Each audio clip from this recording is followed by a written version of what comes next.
Testing audio for captions on the webcast. The webcast will begin at 9 a.m.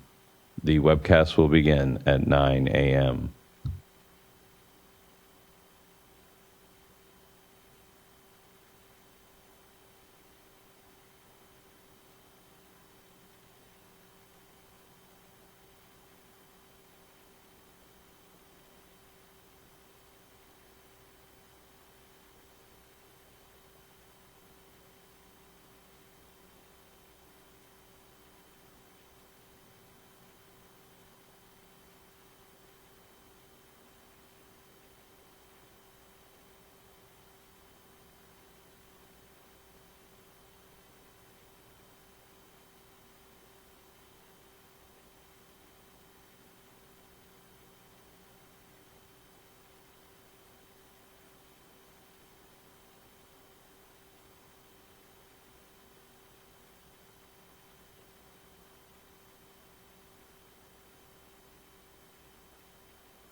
Testing.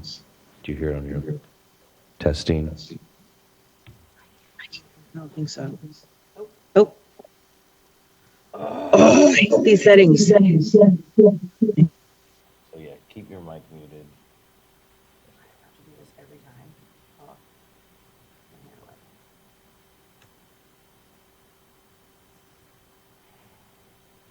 it. Okay. Testing. Yeah. All right.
All right, good morning, everyone. My name is Joaquin Esquivel. I'm chair of the State Water Resources Control Board. Today is Tuesday, July 16th. It is 9:01 a.m., and I'd like to call this meeting to order. I'll begin by introducing my fellow board colleagues. Joining us shortly will be Vice Chair Doreen Diadamo. We're here joined as well by Board Member Nicole Morgan, Board Member Sean McGuire, and Board Member Laurel Firestone. We're also joined by Executive Director Eric Oppenheimer, our Chief Counsel Michael Loffer, our two Chief Deputies Jonathan Bishop and Karen Mogus. Our Clerk of the Board is Courtney Tyler, and assisting her today is Meredith Thompson. As you can see, this is a hybrid meeting, so those of you joining us virtually are either watching us through our customary webcast on YouTube Live or the Cal EPA website. But if you intend on commenting on any of today's items, you need to be on the Zoom platform. There are instructions at the top of today's agenda, a link, and a form to fill out to be able to get onto the platform. But if you're having any challenges, please do just email the Clerk of the Board at board.clerk@waterboards.ca.gov, and she can help get you on the platform. Once you are on the platform, your camera will be off, you will be on mute until it's your turn to speak on the item you've indicated. For everyone here in the room, good morning, good to see you all. We're here in the California Environmental Protection Agency building in Sacramento. A few announcements for us as well. Please do observe any exits here. If there happen to be an emergency, we'll calmly file out to Cesar Chavez Plaza and await any further instruction. Also, if you intend on commenting on any of today's items, there is a QR code at the side of the room. There's also a laptop in order to sign up. Once you come up to the mic, please do introduce yourself, any affiliation you have. And also, importantly, please do silence your phones so that we have an uninterrupted meeting today. This morning, actually, we're beginning our meeting with two presentations of Superior Accomplishment Awards, and would like to call up Veronica Farwell in order to present those.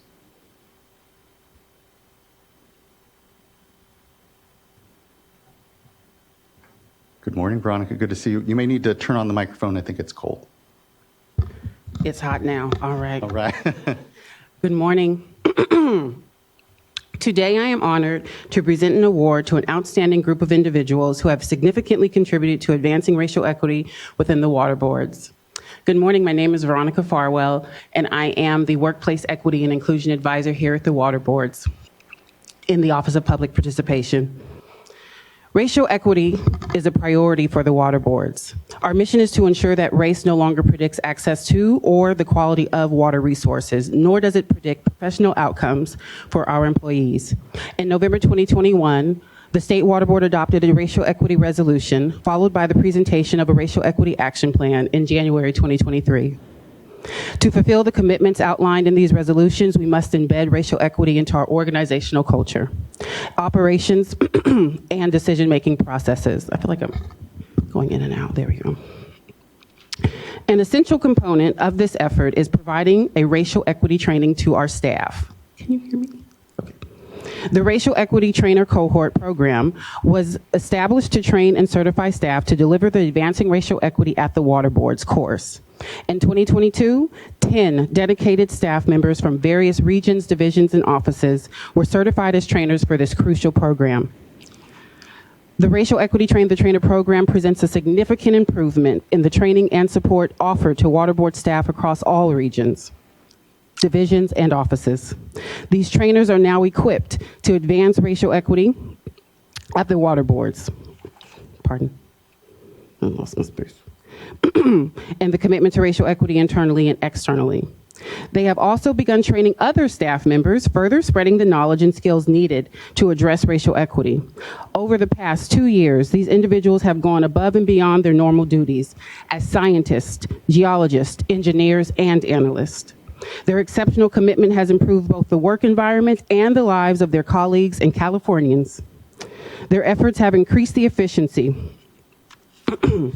of the state by fostering a more inclusive and equitable approach to managing water resources. This cohort underwent a rigorous selection process to enroll in the trainer-trainer program. They receive weeks of intensive training on racial equity, adult learning principles, conflict resolution, and facilitation. Upon completing their training, each trainer was observed and evaluated by executive champions before receiving their certification. Since then, each trainer has delivered the training at least once and some even, 2 or 3 times, continuously improving the program for their respective regions, divisions, and the entire water board workforce. We have trained to this date more than 700 folks at the water boards. The achievements of this cohort are clearly above the normal requirements of their positions. None of these individuals were specifically hired to perform this function, yet they rose to the challenge and excelled. They drew on their lived experiences, values, goals, and optimism to contribute to a more equitable, just, and inclusive workplace and environment. Over the past 2 years, each of these employees has dedicated personal effort beyond what is typically expected. Their commitments to this training, delivery, and certification process is exceptional. The emotional intelligence, personal dedication required to work on racial equity, change viewpoints, resolve conflicts, facilitate discussions, and hold difficult conversations are extraordinary and commendable. The Advancing Racial Equity at the Water Board's training program is the first of its kind within the Cali PA Board, departments and offices. The thoughtful care and innovation demonstrated by the trainer cohort have been instrumental in setting a precedent and leading transformative change in our workforce programs. The benefits of this training program extend far beyond the immediate organization. As our workforce becomes more equipped to address racial equity, all Californians benefit. All Californians benefit from the improved management, protection, and allocation of water resources. In conclusion, the dedication, ingenuity, and exceptional efforts of this cohort have made a profound impact on our organization and the communities we serve. Please join me in congratulating and honoring these 10 remarkable individuals for their outstanding contributions to advancing racial equity at the water boards. Anna Holder, Office of Information Management and Analysis. Amelia, there she is. Amelia Nishimura, Office of Research Planning and Performance. Aaron Garner, Office of Enforcement. Jacob Mendoza, Division of Water Quality. I think it's here. Carmina Paget, Division of Drinking Water. Kelsey Thompson Briggs, Office of Public Participation. Maxine Cottrell, Central Valley Region 5 in Rancho Cordova.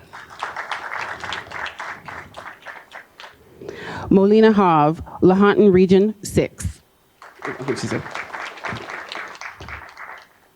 Rebecca Asami, Central Valley Region 5 in Fresno. And last but certainly not least, Sheila Christine McQuaid Moran, San Diego Regional Water Quality Board. Thank you. Huge thanks. I know this, as you said, Veronica, this work isn't easy. These discussions and the training can really be incredibly personal and difficult.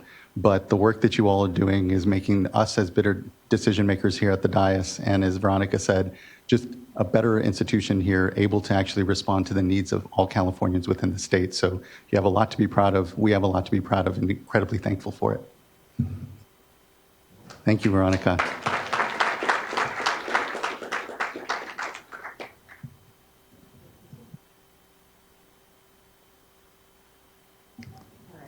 Amy, I think the mic is cold there. Okay. Great. Thank you. So I'm here for the second half of our 2 awards.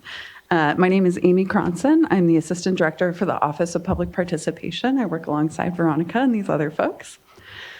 So today I have the distinct honor of presenting a Superior Accomplishment Award to Jenilyn Guzman. Jenilyn's dedication and exceptional contributions have significantly advanced our organization's commitment to racial equity and environmental justice across California. Jenilyn's impact can be seen through several key initiatives. Firstly, she played a pivotal role in developing our Racial Equity Action Plan, leading public engagement efforts, and collaborating closely with community-based organizations to ensure comprehensive feedback and support. Secondly, Jenilyn's leadership of the Environmental Justice Roundtable has fostered collaboration among diverse stakeholders addressing critical environmental issues across our regions and offices while integrating the goals of the Racial Equity Action Plan. Thirdly, her meticulous coordination of the annual updates to the Racial Equity Action Plan has ensured its relevance and effectiveness, facilitating board briefings and ensuring accessibility for Spanish speakers. Moreover, Jenilyn's expertise was instrumental in implementing Assembly Bill 2108, providing guidance and support to integrate equity considerations into water quality projects statewide. Her contributions extend beyond initiatives to include designing and delivering regional board skills training, enhancing staff capabilities and engagement and decision-making processes. The benefits of Jenilyn's work are both tangible and intangible. Tangible benefits include improved efficiency and collaboration within our organization, resulting in more strategic resource allocation and better outcomes for Californians. Intangible benefits encompass a strengthened organizational culture, increasing trust from communities, and enhanced equity in decision-making processes. Furthermore, Jenilyn's efforts have fostered interagency collaboration, empowered underserved communities, influenced policy development, and promoted knowledge sharing across California. In summary, Jenilyn's leadership, expertise, and dedication exemplify the qualities we celebrate with the Superior Accomplishment Award. Her contributions have not only advanced our mission, but have also made a profound impact on the communities we serve. Additionally, I just have to say, I first met Jenilyn when she was a scientific aide, kind of an intern position in the Division of Water Quality, and I've just watched her grow into different roles and responsibilities, and I'm just very proud to present this award. So please join me in recognizing Jenilyn for the Superior Accomplishment Award for outstanding contributions in advancing racial equity and environmental justice.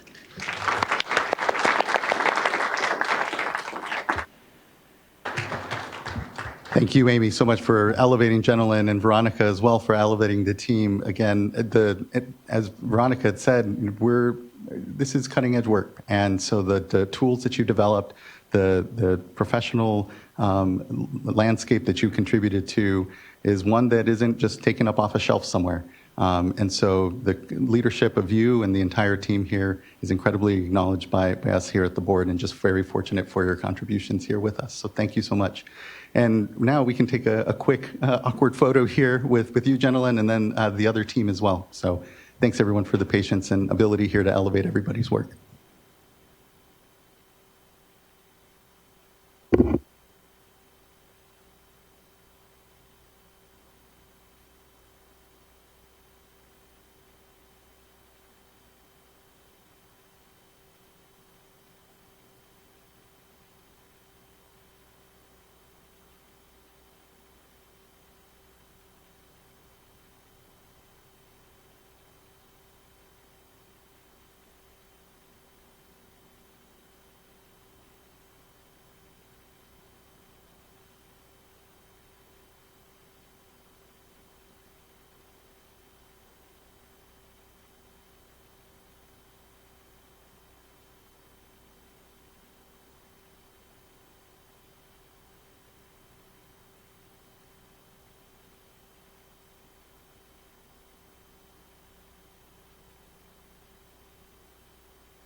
Incredible thanks again, and thanks everyone for the time and space here to elevate the folks that actually get the work done here, and so just much appreciation.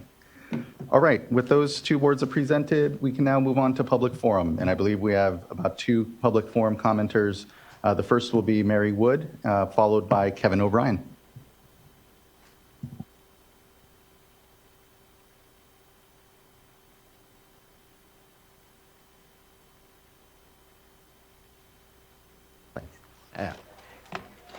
I'm live.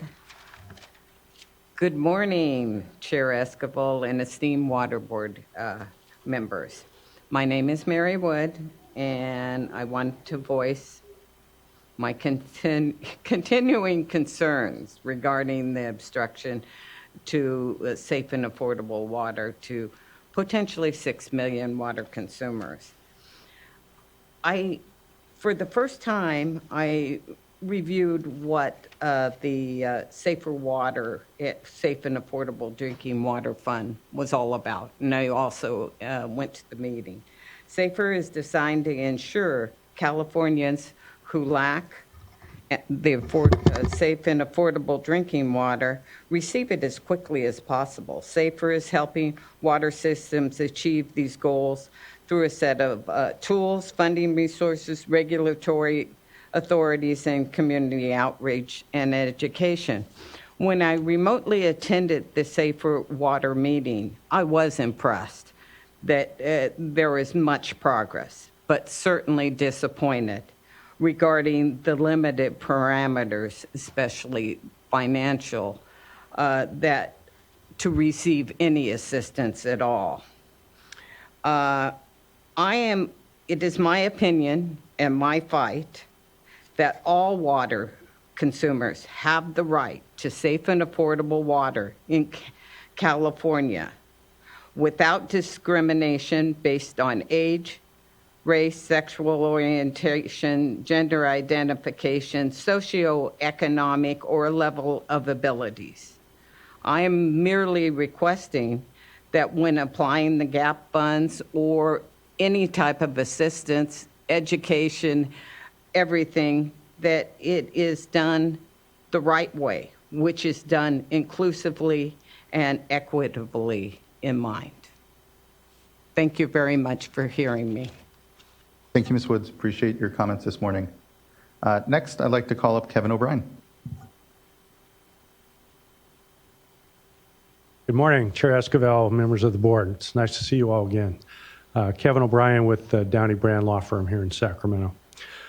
I'm going to talk briefly about the issue of decisional delay with the Administrative Hearings Office, particularly in relation to water right matters. I'm not going to talk about any specific proceeding.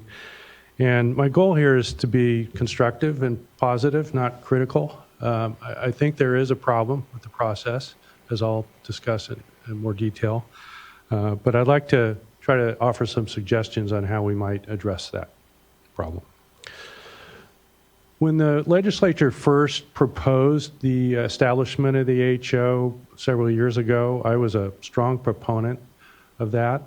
I practiced before this board for, it'll be 40 years next year actually, mostly in the water right context. And I thought that the establishment of a body like this would really help the board discharge its adjudicatory functions more efficiently and more effectively. And I think that has been the case in certain respects.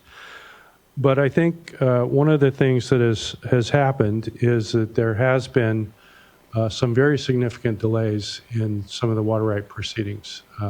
And I know there were some staff issues with Mr. Lilly's retirement, but frankly, these delays really extend to the time when Mr. Lilly was still here. So I don't think you can lay the blame exclusively on that situation.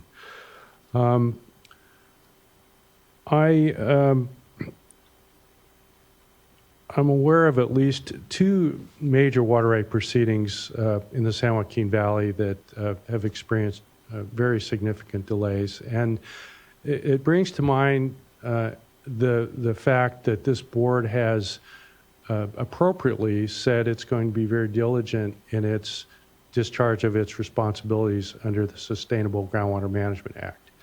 And that's appropriate. SGMA is an important statute, probably the most important water right type statute during my career, and this board has important functions under that.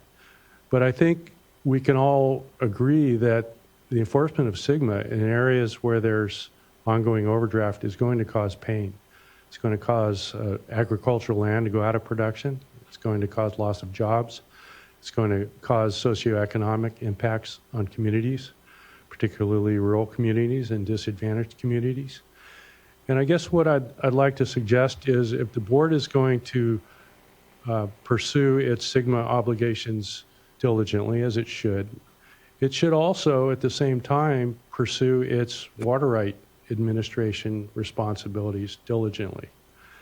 And this means diligently reviewing applications for new appropriations, particularly in areas that will be affected by SGMA. We know from 2023 that in these wet years that we seem to get periodically now, there's a lot of water out there that could be put to beneficial use.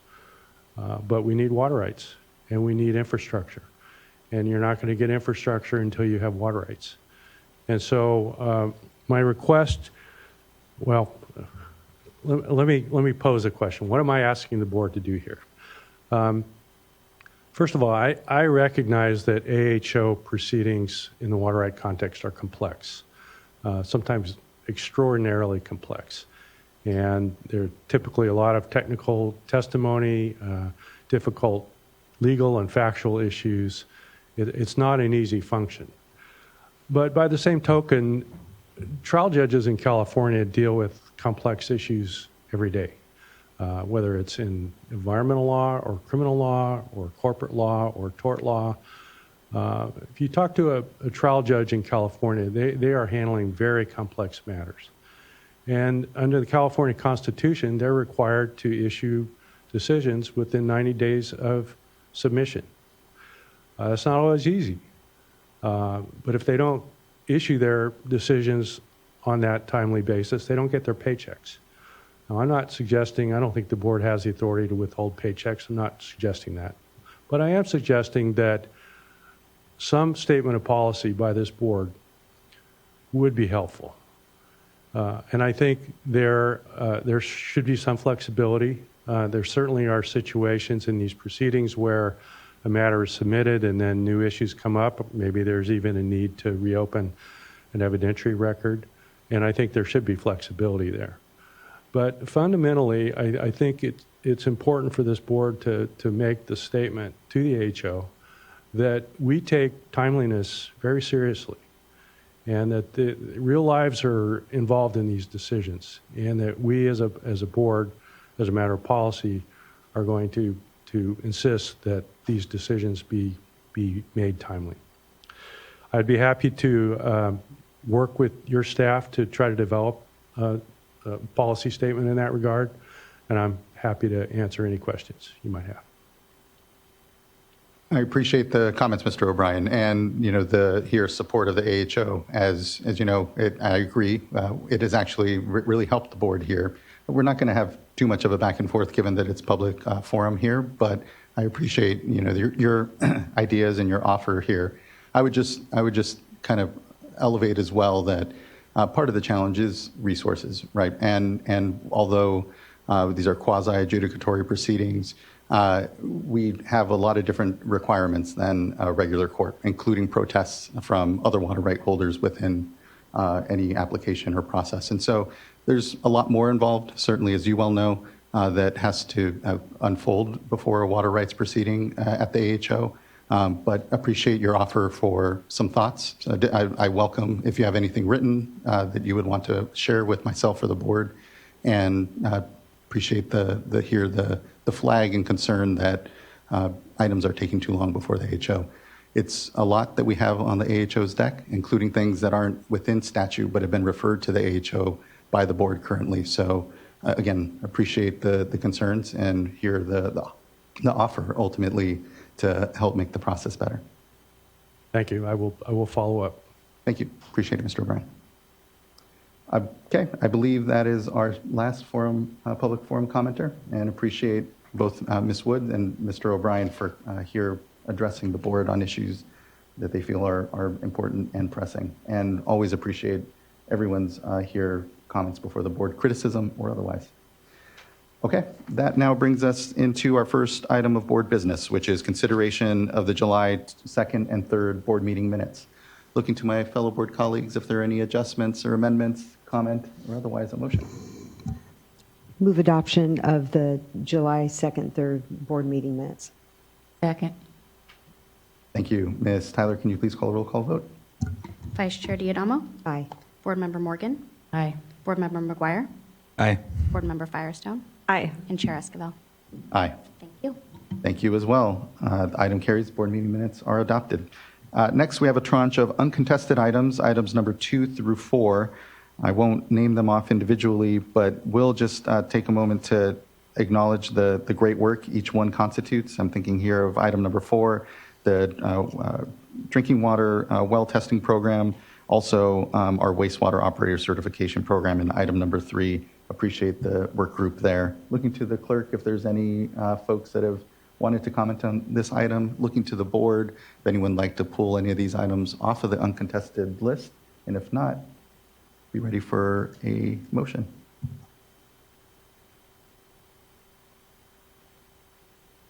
I'll make a motion to move items 2, 3, and 4. A second. Thank you both. Ms. Tyler, can you please call a roll call vote? Board Member Morgan? Aye. Board Member McGuire? Aye. Board Member Firestone? Aye. Vice Chair Diadamo? Aye. And Chair Esquivel?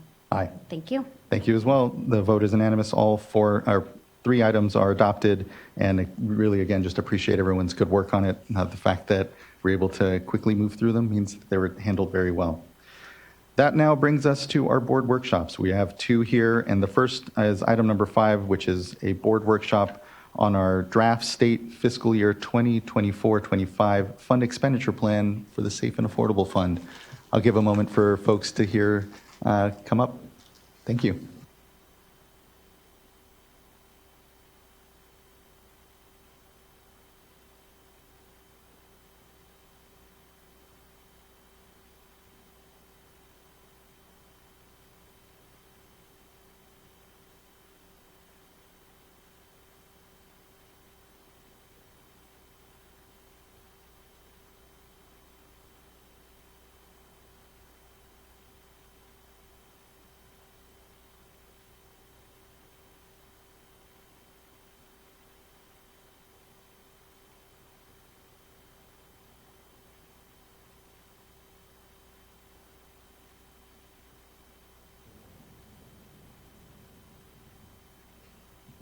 Good morning. Good morning, Chair Esquivel, members of the board. My name is Jasmine Oaxaca. I'm an acting Assistant Deputy Director over our Office of Sustainable Water Solutions in the Division of Financial Assistance. To my right is our Deputy Director, Joe Karkowski, and to my left is Lauren Marshall from our Office of Chief Counsel.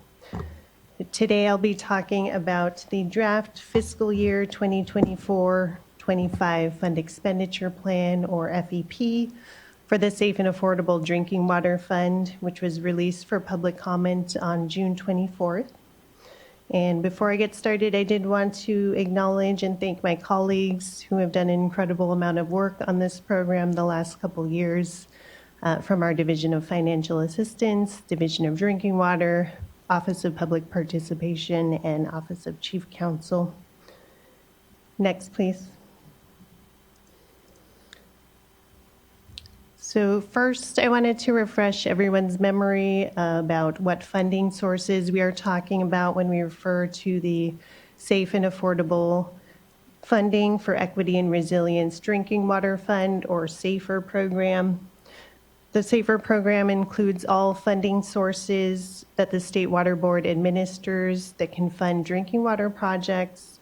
And these range from capital planning and construction projects to non-capital projects such as interim water supplies, emergency repairs, technical assistance, administrators, and operation and maintenance, or O&M funding. The SAFER program's array of funding sources includes various general fund appropriations for drinking water infrastructure, addressing per and polyfluoroalkyl substances, or PFAS, and other urgent drinking water needs. And then highlighted at the top specifically is the Safe and Affordable Drinking Water Fund, which is the focus of our fund expenditure plan.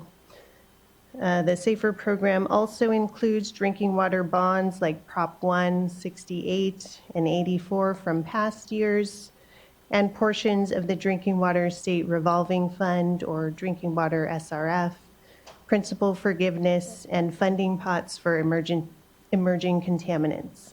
You'll be hearing more specifically about the Drinking Water SRF intended use plan later today, but this is how that particular funding source fits into the broader SAFER program. Next, please. We will start by looking back on progress made this past fiscal year, as well as some trends over previous years since the program began in 2019. Next. So talking specifically about the Safe and Affordable Drinking Water Fund, this chart shows a breakdown of fiscal year 2023-24 committed expenditures by solution type, and this is only through the end of March. The black text is what we committed this fiscal year, and the grayed out text in parentheses is what was targeted in last year's FEP. So key highlights going clockwise are that for interim water supplies and emergencies, the largest investments included a new countywide program for Butte County, amendments to existing regional bottled water and hauled water programs in the Central Valley, and also amendments to our statewide bottled water for schools program. For technical assistance, there were 2 amendments made to existing TA master agreements to continue those services.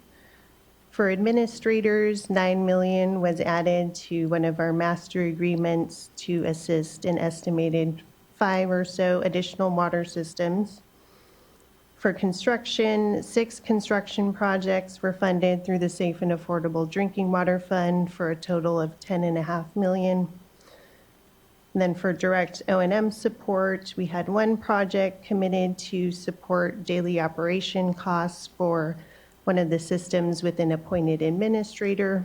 And then 2 other direct O&M projects had funding committed to assist the Rio Bravo Greeley Union School District and the El Porvenir water system.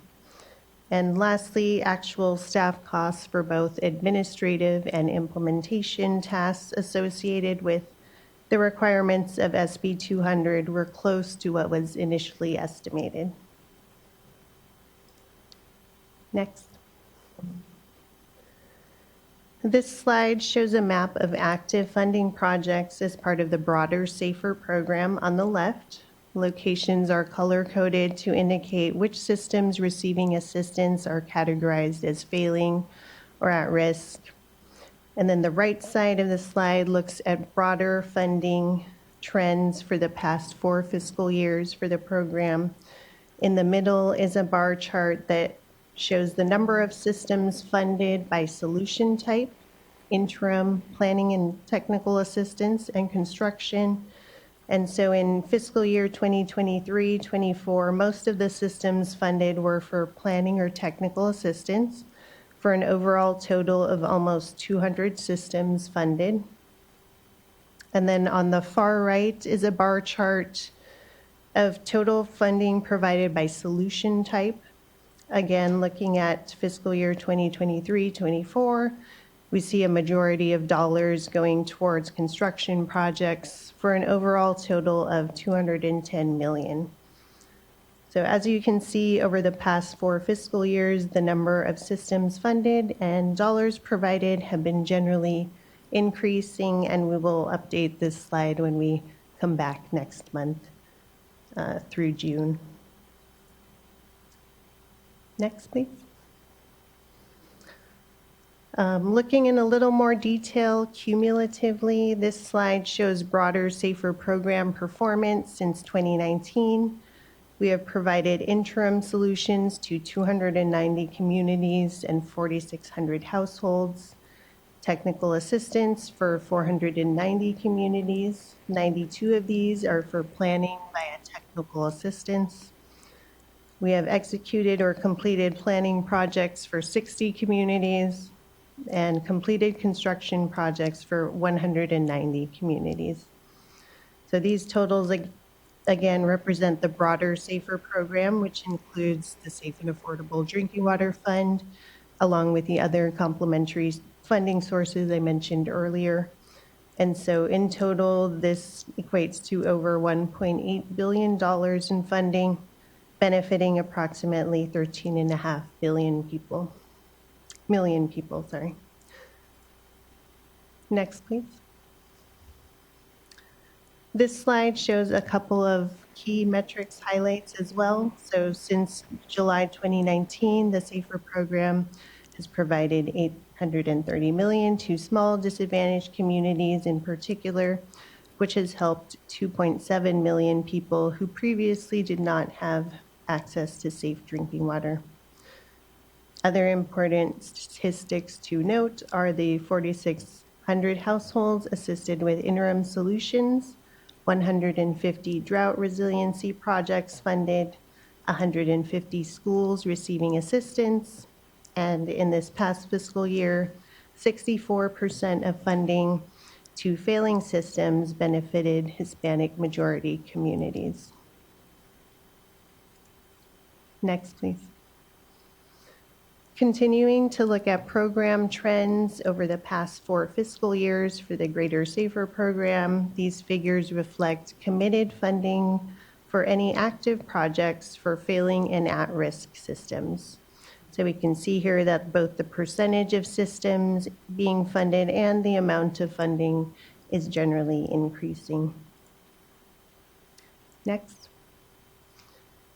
Taking a look at a snapshot in time as of June of this year, for failing systems in particular, 65% have assistance either approved or requested, with a total funding of almost $590 million. And then for at-risk systems, 26% have assistance either approved or requested, with total funding of almost $300 million. A quick note on these systems, approximately 2/3 of failing and at-risk systems serve small disadvantaged communities, and a majority of the remaining third are for small non-disadvantaged communities.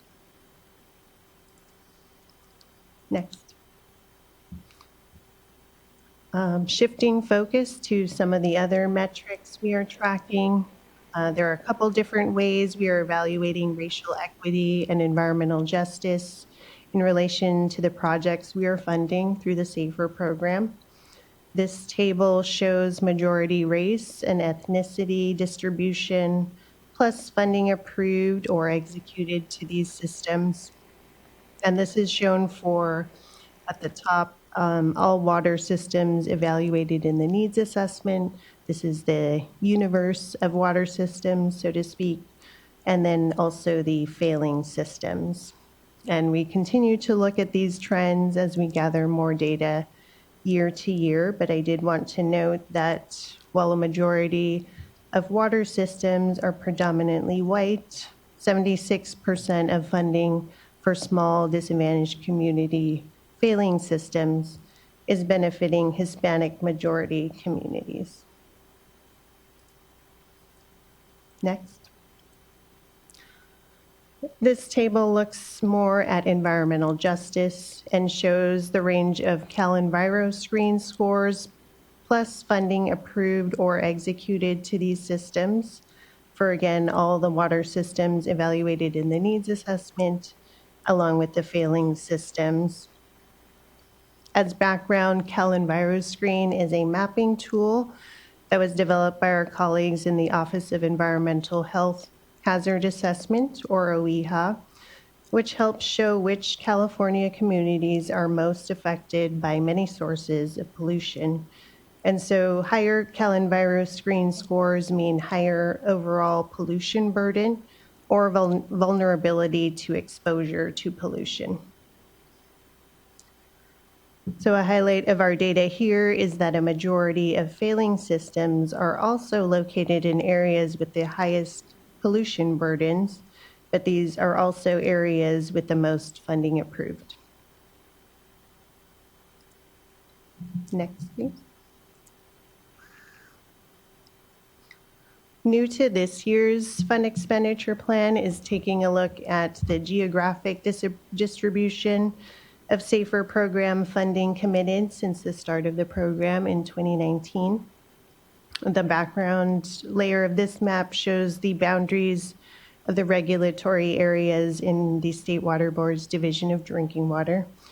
And we can see here that a majority of projects with committed funding over the last 5 years fall within the San Joaquin Valley. Next. Also new to this year's FEP are a couple of regional case studies. So the Coachella Valley Water District has a number of consolidation projects in the region, which have helped numerous failing small water systems and mobile home parks, and it also included Westside Elementary School. Taking a look at the demographics of the Coachella Valley Water District service area, over 71% of customers are Hispanic. If comparing that to local county demographics, approximately 50% of residents are Hispanic. Next, please.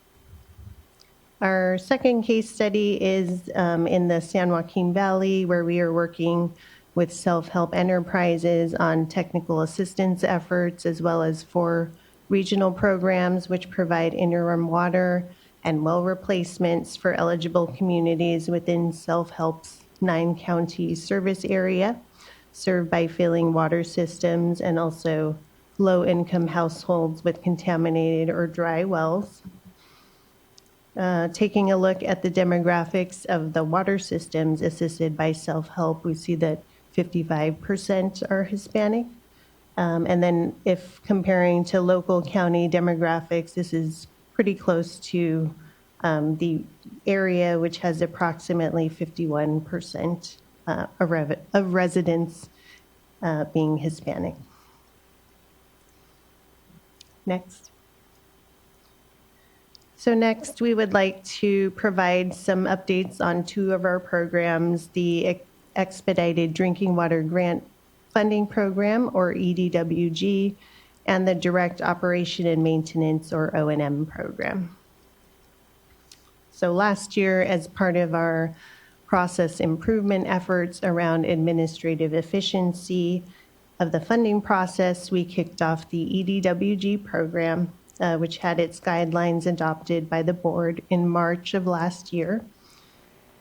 Under the EDWG program, certain eligible construction projects may be funded through this process, which has a more streamlined application compared to the traditional drinking water SRF application. The EDWG uses state funds, allows some documents to be reviewed and approved later in the process, and aims to have agreements executed within 4 to 6 months of the preliminary award letter. Eligible applicants include community water systems owned by public agencies, public utilities, and K-12 public school water systems. And then eligible projects include construction projects that are eligible per the Drinking Water SRF policy and intended use plan, with a focus on small communities. And then projects should address high priority public health or water supply issues, category A through C, or enable consolidation with a maximum of $15 million per project. Next. This slide shows the progress of the EDWG program through June 30th. So out of 55 total projects evaluated, 37 systems were provided preliminary award letters across 3 rounds of the program. We have 24 projects that were referred back to the traditional drinking water SRF process for various reasons, including no longer being eligible or not making the deadlines to provide requested documents. We have executed 15 agreements so far, with another 16 pending, which should be executed sometime this fall. And we are also excited to see a handful of these projects ready to go out to bid. So looking ahead, we are considering a 4th round of EDWG, potentially again inviting a subset of projects that are already in our queue, with preliminary award letters potentially going out this fall. Next, please. In last year's FEP, we also included funding guidelines for the direct O&M funding. The goal has been to provide assistance in cases where there is direct correlation to supporting the affordability of water while also improving system sustainability. At this time, the program has two groups. Group 1, which we called the statewide prioritization, targets a short list of systems with water rates above 2.5% of the community's median household income, or MHI, and also a high affordability burden per the Drinking Water Needs Assessment. Funding provided will help lower existing rates down to 2.5% of the MHI, and also help the system establish an operating reserve account. As part of conditions to receive funding, systems will need to provide audited financial statements and also conduct a feasibility study on potential improvements to reduce their operating expenses. Next. For Group 2, case-by-case assistance, individual requests will continue to be considered for O&M funding, with some examples shown on the slide. I do want to note that O&M funding associated with systems that have been appointed an administrator will continue to be considered. Next. This slide shows the progress of the direct O&M Group 1 funding through June 30th. So in February of this year, 30 systems were notified that met the criteria of having water rates above 2.5% of the community's MHI and a high affordability burden. And over the last couple months of working with these systems, we have received 5 applications, and 2 of these have resulted in approved funding so far.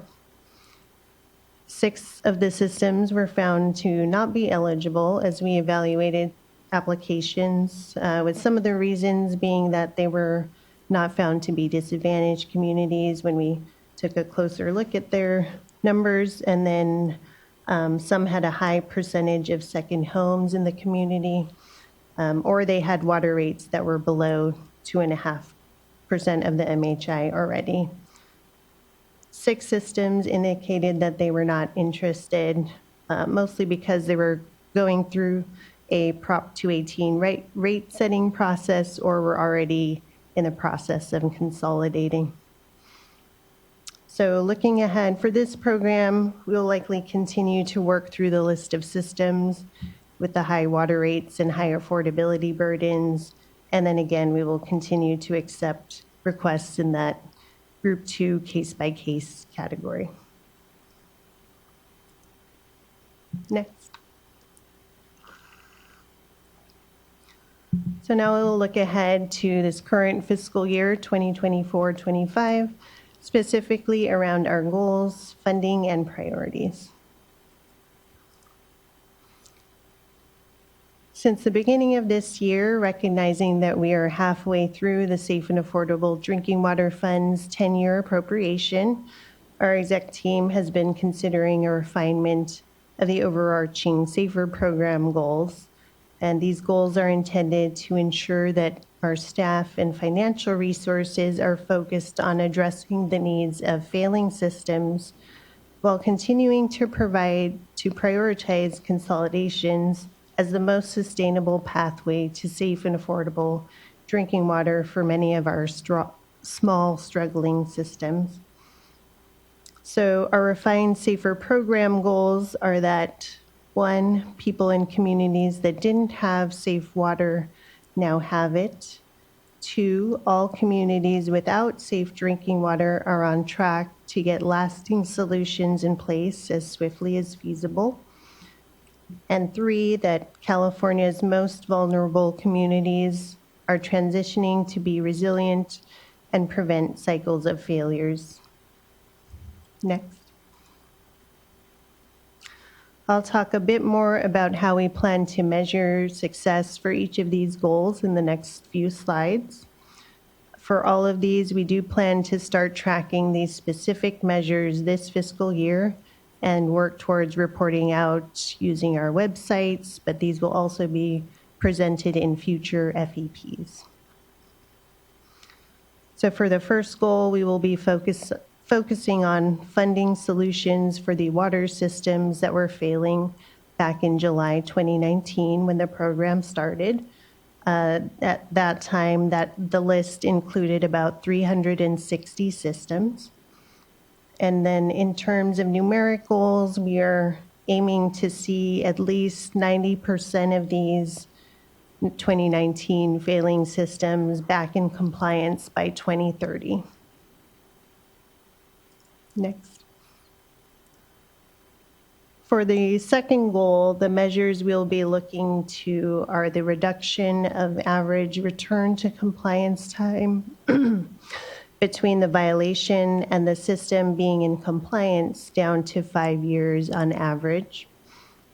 We will be working with our TA providers and water systems to complete planning efforts within two and a half years so that projects are ready to go to construction sooner.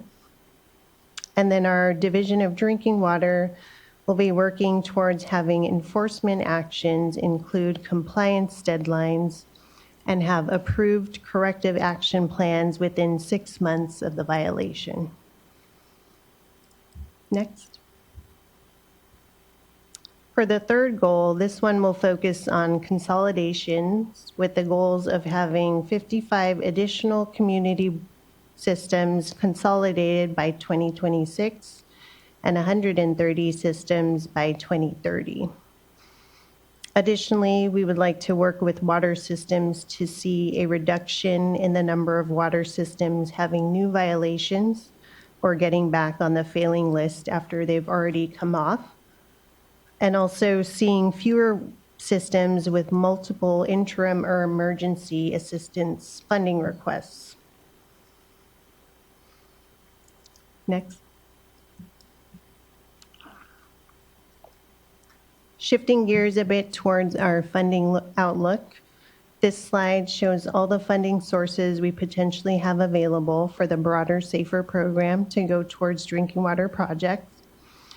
In total, around $855 million is available for use this fiscal year from the Safe and Affordable Drinking Water Fund plus other complementary funding sources. At least $668 million is available for capital projects, although it is important to note that about $450 million of that is for projects that specifically address contaminants of emerging concern, and thus those projects may have additional eligibility requirements. I also wanted to note that if projecting out for the next 5 years, there's an anticipated almost $2 billion that will be available in total, with $670 million of that coming from the Safe and Affordable Drinking Water Fund. Next.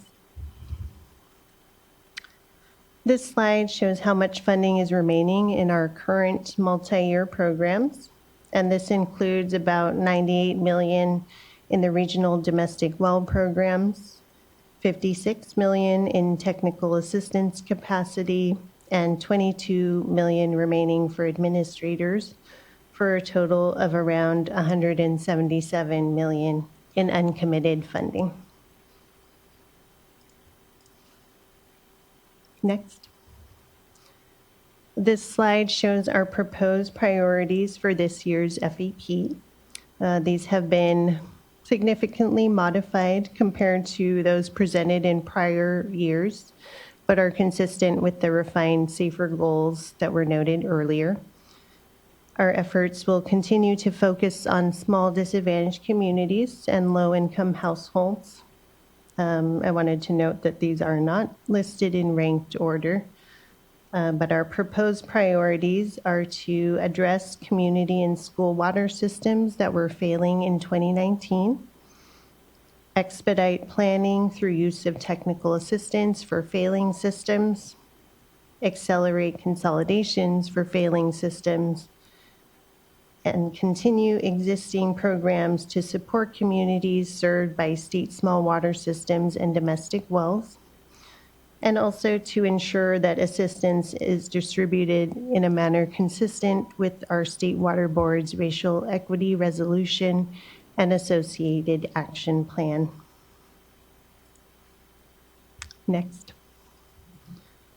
So now we will shift to talk about the current fiscal year's funding targets for the Safe and Affordable Drinking Water Fund, as well as go over a couple of funding scenarios for context. To provide a bit more context when considering the Safe and Affordable Drinking Water Fund targets, it is helpful to understand how other complementary funding plays into the broader funding program. So for interim supplies, there has been $110 million from the California Emergency Relief Fund that has been used towards our existing hauled water and well repair replacement programs, primarily for domestic well owners. And then another separate budget augmentation provided $14 million to support domestic wells impacted by flooding in the San Joaquin Valley.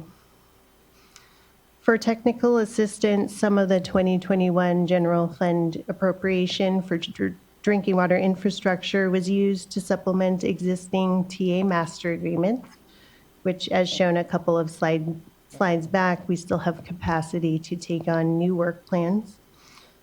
And then for construction, through that same drinking water infrastructure funding, those were largely committed to projects, with some of the uncommitted funds no longer available to us, though in our recent budget, a portion of that should be returning as funding through the Greenhouse Gas Reduction Fund. And then there are also recent federal grants for emerging contaminants that can be used towards eligible construction projects. Next. This slide shows our proposed funding targets for this year's Safe and Affordable Drinking Water Fund's appropriation of $130 million. Overall, we targeted $112 million to go towards projects, with $10 million for interim water supplies and emergencies. We also carry forward about $21 million for these projects from prior fiscal year appropriations. And moving on, we target $10 million for technical assistance, $1.5 million for administrators, $3 million for planning that's done outside of TA. And then we carry forward about $18.7 million for direct O&M funding support from last fiscal year. And then we have $87 million for construction, with $19.5 million also carried over from prior fiscal years. And then lastly, we have an estimated $16.2 million for staff costs. Next. To provide some additional context for the proposed targets this year, I do want to note solutions will continue to be focused on the small DACs and low-income households. And then a relatively small amount of $3 million is targeted for planning outside of technical assistance. For the $88 million proposed for construction, this is mostly due to a reduction of other funding sources anticipated to be available, and then also aligning with our renewed focus on addressing failing systems and consolidations. We are targeting a higher amount from the Safe and Affordable Drinking Water Fund for construction compared to past fiscal years. So this proposed amount can assist with new agreements and then also anticipated amendments for projects addressing failing systems and consolidations. For the $10 million proposed for interim supplies, this is broken up between failing systems and then state smalls and domestic wells. And that can be used to respond to urgent needs, including going towards supplementing our existing countywide or regional programs. For the 10 million that's proposed for technical assistance, this could potentially add funding and scope to one or more existing TA agreements. As noted previously, there's still about 58 million available for new work plans or amendments in our existing agreements. And then 1.5 million is proposed for administrators, which could fund either system-specific or master agreements and amendments. Next. So these next couple slides go over some broader context and funding scenarios for comparison purposes. Special thanks to folks who helped with this data and the various ways we're presenting it here today. This graph represents an analysis of 2019 failing systems, looking at those that have not already returned to compliance, do not have existing construction agreements, have estimated cost information, and are considered to be small systems that serve less than 10,000 people. The x-axis along the bottom bins construction project cost per connection, with the most cost-effective solutions on the left going to the most expensive per connection solutions on the right. And then the y-axis on the left-hand side indicates the count of failing systems.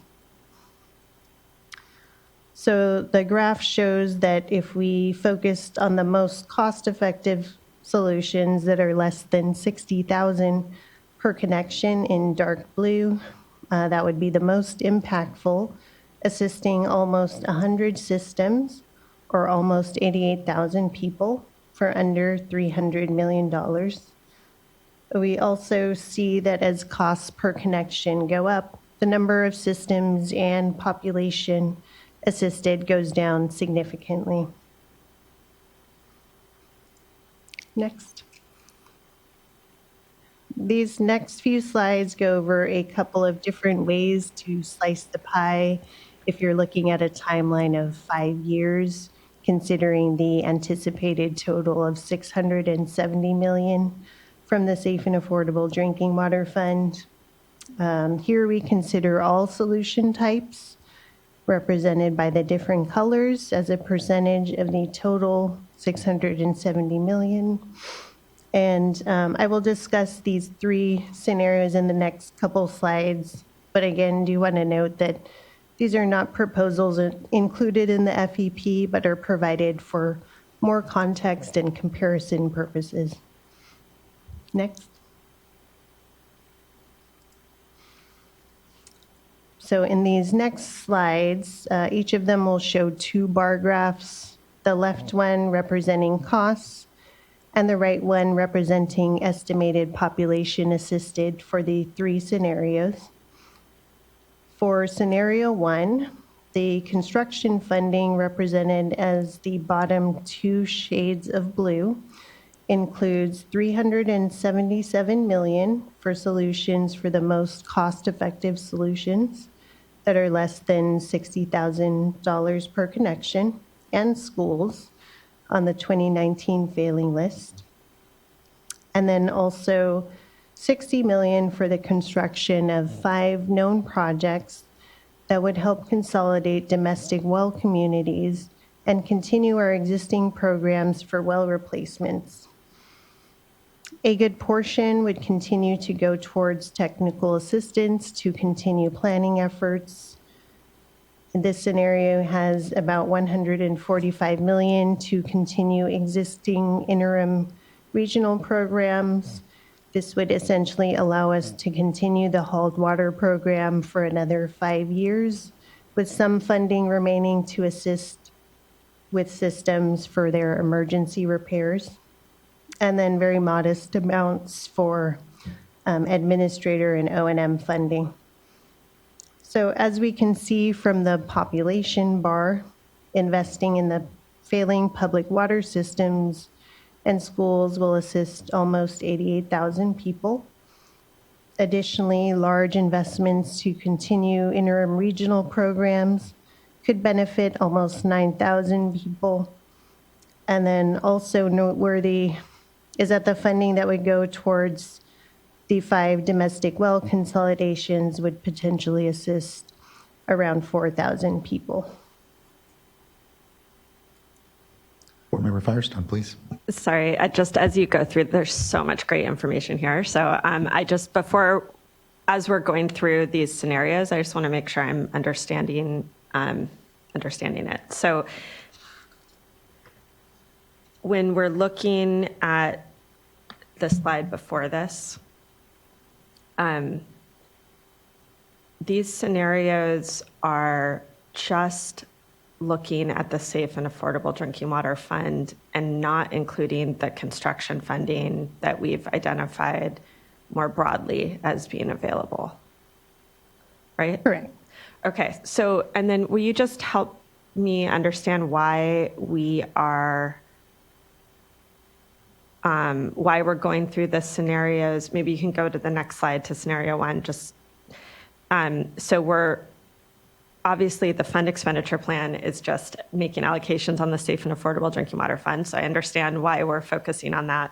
But when we're looking at how to prioritize and understanding demand versus and how to prioritize within these scenarios, how come we're only looking at the Safe and Affordable Drinking Water Fund to meet our needs when we know we're going to have to use the additional funding?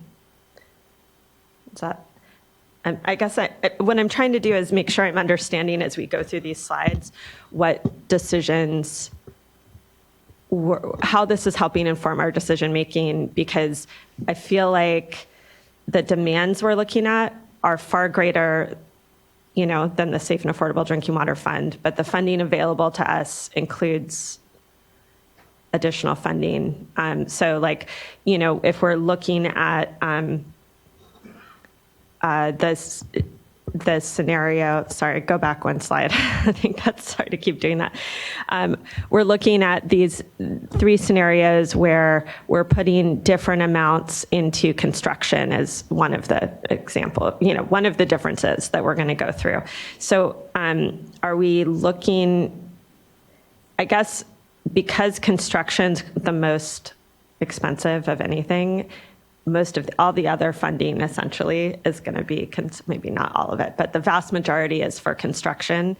So I guess I'm trying to figure out how to think about or understand the scenarios we're going to look at in the context of there is some amount of additional construction funding to fund construction. So it's nice to kind of get a bigger picture of all the funding available versus the demands, rather than just the Safe and Affordable Drinking Water Fund for meeting all the needs we've identified. But there may be a reason why we're looking at these scenarios without that. So just help me, as we're going into it, help me understand that.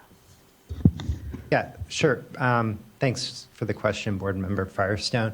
Yeah, and one of the reasons why we have the 2 workshops today is to be able to provide that greater overall context.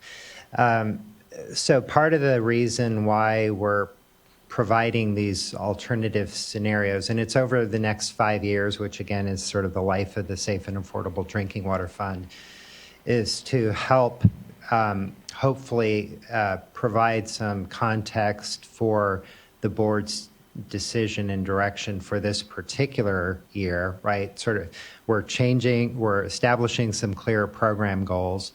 So we're trying to think of, well, how can we best think about how those goals might influence not just the spending for this year, but over time, over the 5 years.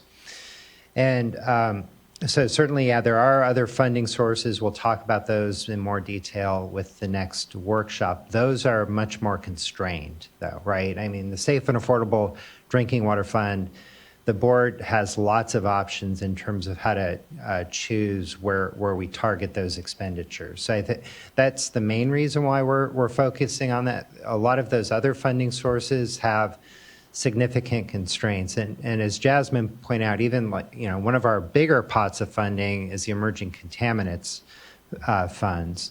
But those are pretty narrowly constrained when we're looking at failing systems. It's like 1, 2, 3 TCP and manganese, and that's about it.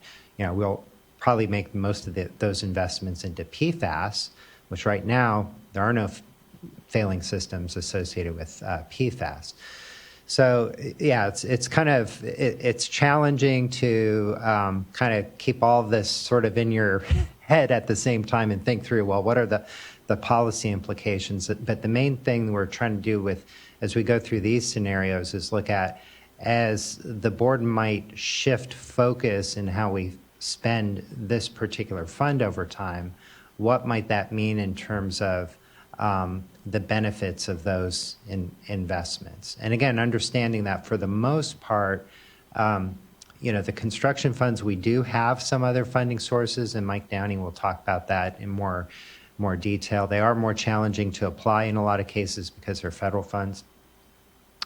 So it's basically looking at, okay, if we really lean into those goals that we've stated, which are primarily construction-related goals, right? It's like putting in a project to address the failing systems, or putting in a project to address consolidation, or even the investments in planning, right? So what does that mean to really lean into that, and what are those trade-offs? So I don't know if that helps. That's kind of what we're trying to think through, and how best to display that information to you all and to stakeholders.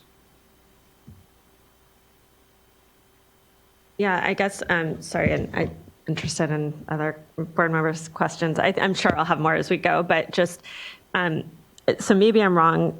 I just want to make sure as you're going through this, I'm understanding. It seems like the difference between the scenarios you're going to walk us through is somewhat this question of putting funding towards the handful of projects that have really high connection costs is one big difference, I think. And then obviously there's these other, non-construction funding that are big differences. So I guess so I just want to make sure I'm understanding what you're helping us do is figure out if we were going to prioritize just the Safe and Affordable Drinking Water Fund to maximize the number of people benefited by the Safe and Affordable Drinking Water Fund. That may be more like scenario 3, and then scenario 1. I know you're going to walk through this, but I just want to have this in my brain as you do. And then scenario 1 is more about maybe less about maximizing the number of people, but more about incorporating some of these costs or projects that aren't able to be funded by other funding sources. And then there's some scenarios around that. How would you correct that? Or Yeah, so scenario 1 really focuses on those more cost-effective solutions, so under 60,000 per connection estimated, plus the schools on the 2019 failing list. If we funded those, that would take up 56% of the $670 million, and would still allow for some domestic well consolidation projects to be constructed. It would still allow for interim regional programs to continue over the next 5 years, mainly focusing on our most expensive one, the hauled water one.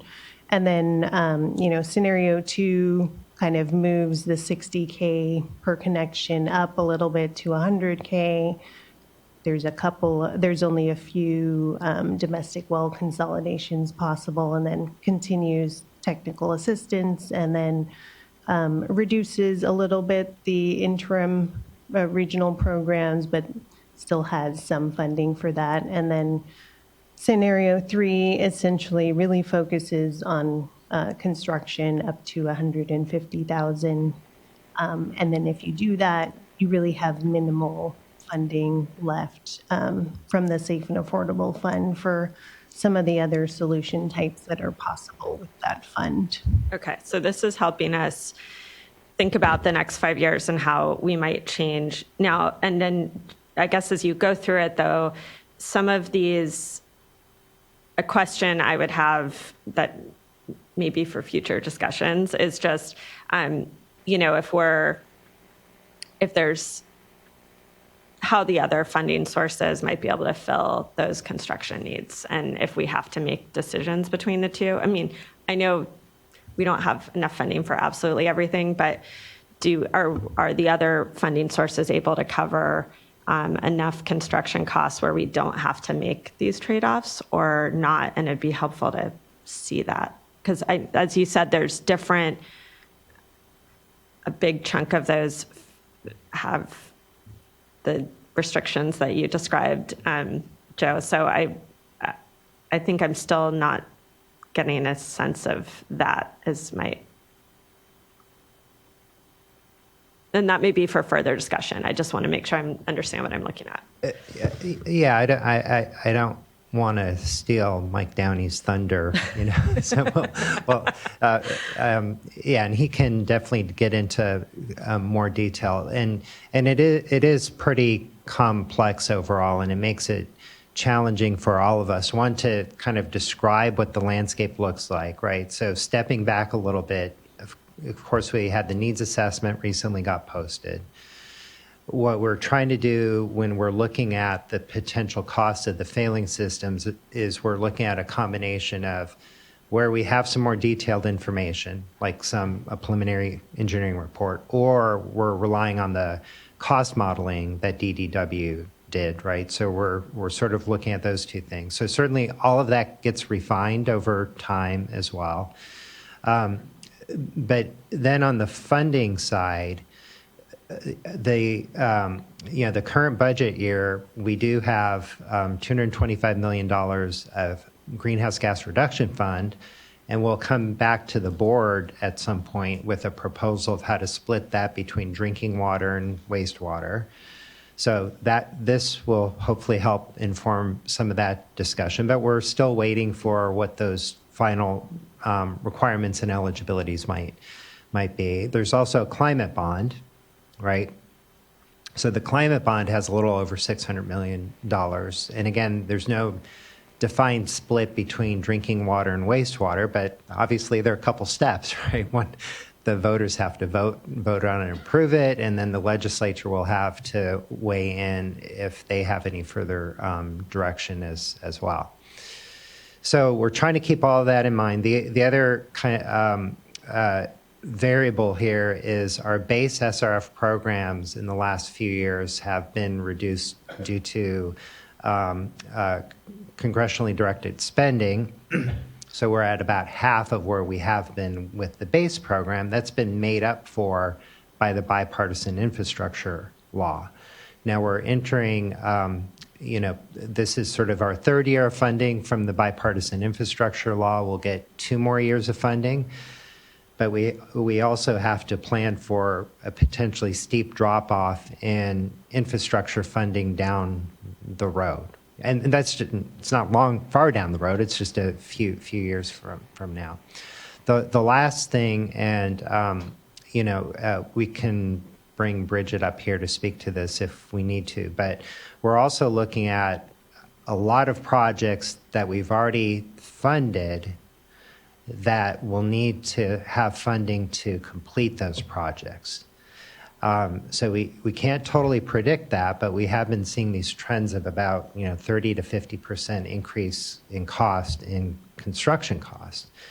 So part of all of what we're doing here as well is anticipating that we didn't define this as a priority, but we're assuming a board priority is to complete those projects we started to fund, right? And so when we have, I forget what it's like 40 or 50 projects that should go out to bid in this fiscal year. So we're trying to weigh and balance that as well. So basically, I think the bottom line is there's going to be this huge need for construction funding for community water systems that have already been funded by us or that are on that failing list. 2019, just since 2019. Yeah. So, The 2019 and before. 2019. Yeah. If we, Right. yeah, let's not talk about 2019 and after right it's now. even Of more. course, we're funding those projects as well. Anything that's on the failing list is a priority. So those are all the things kind of going through our mind. But I do think that despite sort of, it is very complex and we're trying to lay out some different scenarios, I still do think the bottom line take-home message is we do have this huge need for construction funding if we are going to achieve those kind of restated or reemphasized goals that we've laid out. Yeah. Okay. Thank you. And I'm sure there's more questions. I just keep going. Thank you. Board Member Morgan. Just while we're on the slide, just quickly, I think it would be helpful for me, and I know you have the information later on the next slides, just to include here under the scenario, the number of people that each one of these scenarios would provide long-term solutions for. And so that way we get that quick upfront comparison and have that understanding on each of the scenarios, and so that as we go into the discussion on the next slides, we have that mindset as we're talking about them. I think that would be helpful, at least for me. Board Member McGuire. Yes, thank you. This is an important discussion and a complicated and loaded discussion. Because it's not easy to make these different types of trade-off decisions. And we found that, and we're finding ourselves in that situation again here, halfway through the SAFER program and recognizing that there's a finite amount of resources and there's a huge need. And so I can appreciate the complexity and the challenges in balancing those decisions and knowing that not everyone is going to be able to get all of the funding that they need to complete their important projects. It's hard to figure this out, and there's not a clear option. And probably the answer is not any of these three scenarios. It's probably something else that we haven't identified yet. And so my question is just really a high-level one, which is, what are you expecting as an outcome of this workshop and through the fund expenditure plan? Because we are at the halfway point. I appreciate the look at the next 5 years. But this is an annual plan, right? So don't we come back every year and update the plan with the current information and make another funding decision based on those circumstances? Or are you asking for sort of a roadmap for the next 5 years that we're going to commit to at this point? I just think everyone should kind of be on the same page with what we're discussing and what decision points we're at. Yeah. Thanks for the question. A lot of what we're doing here is providing context. We're not necessarily asking for specific direction on future year funding. However, when the board makes a decision on the goals, that is guiding whatever we come back to you with in future years, right? So I think it's really important to see when we're making a current decision about goals, where that is likely to lead us over time, right? And of course informs the current year decision as well. I appreciate that. I think it, and I agree. I think it's very good to have that discussion about the goals and what we really think we can and should be able to accomplish in the next 5 years. I think when we start drilling down into the specifics about maybe being able to fund this type of project or at this level of per connection costs or things like that, that's where it gets very difficult to parse out at this point. But thank you. Yeah, and I appreciate that we're not making a decision here on the way we're going for the next 5 years. But as we do, because we have a year-to-year process, consider the program, having this context is important because it's fundamental trade-offs here that we're talking about. Do we lean on the fund to mainly fund construction, or do we continue to do activities like replacing domestic wells, which, again, we can't do everything. And so I do appreciate the context that this is providing, even though, and I agree with Board Member Firestone, we do have other pots. And so seeing those as well and understanding to what extent some of these demands can be pivoted to those, I think will be important. And understanding, though, that this is our most flexible pot. This is the one that gets out and quickly to communities. Whereas, there are issues like Build America, Buy America, and some of the other provisions when it comes to the bipartisan infrastructure law and some of the federal programs that we oversee. But, without getting completely too into the weeds, it would be helpful to, at some point, to understand what percentage of some of these projects could be shifted over to those so that we have a better understanding of what the give and take is here. But at least when just talking about the Safe and Affordable Fund, this is helpful to at least, again, see bucketed out in broad terms without any decisions today what we're talking about. So thanks for the work. Vice Chair. I'll just chime in now since we're on this topic and just say that I agree with everything that's been said and really appreciate, I know you've got some slides coming up that show population. I think for me, just wanting that flexibility to remain as much as possible because the authorities are quite broad, and trying to, looking at it from a population perspective is very helpful. But then there might be some of these pots where there's a pathway, and it's, maybe more of a subjective analysis. The numbers may not necessarily play out in terms of population, but on O&M, where you have this sense that, there's a gap that can be filled in the interim that could lead to a solution that, based on your involvement in that specific case, it would make sense to go ahead and utilize that discretion. And so that's just an important area for me, wanting to make sure that that discretion, it's still going to exist, but once we make decisions and kind of get locked in, you may lose some of that flexibility. And I think that's an important piece. And then also, are there other factors other than population that could help us to assess in some of these other categories? For example, on a funding gap that could get you to a solution where it may not necessarily look like its population base is that beneficial, but in the long run, it could be. Vice Chair. Sorry, one more clarifying question. Sure, please. Is if you go back one more slide. This one is just small systems that were failing in 2019, and it doesn't include any of the domestic well consolidation projects. So projects where it's connecting domestic wells into a public water system aren't on this slide, and in terms of the cost per connection, right? That's correct. Okay. Mm-hmm.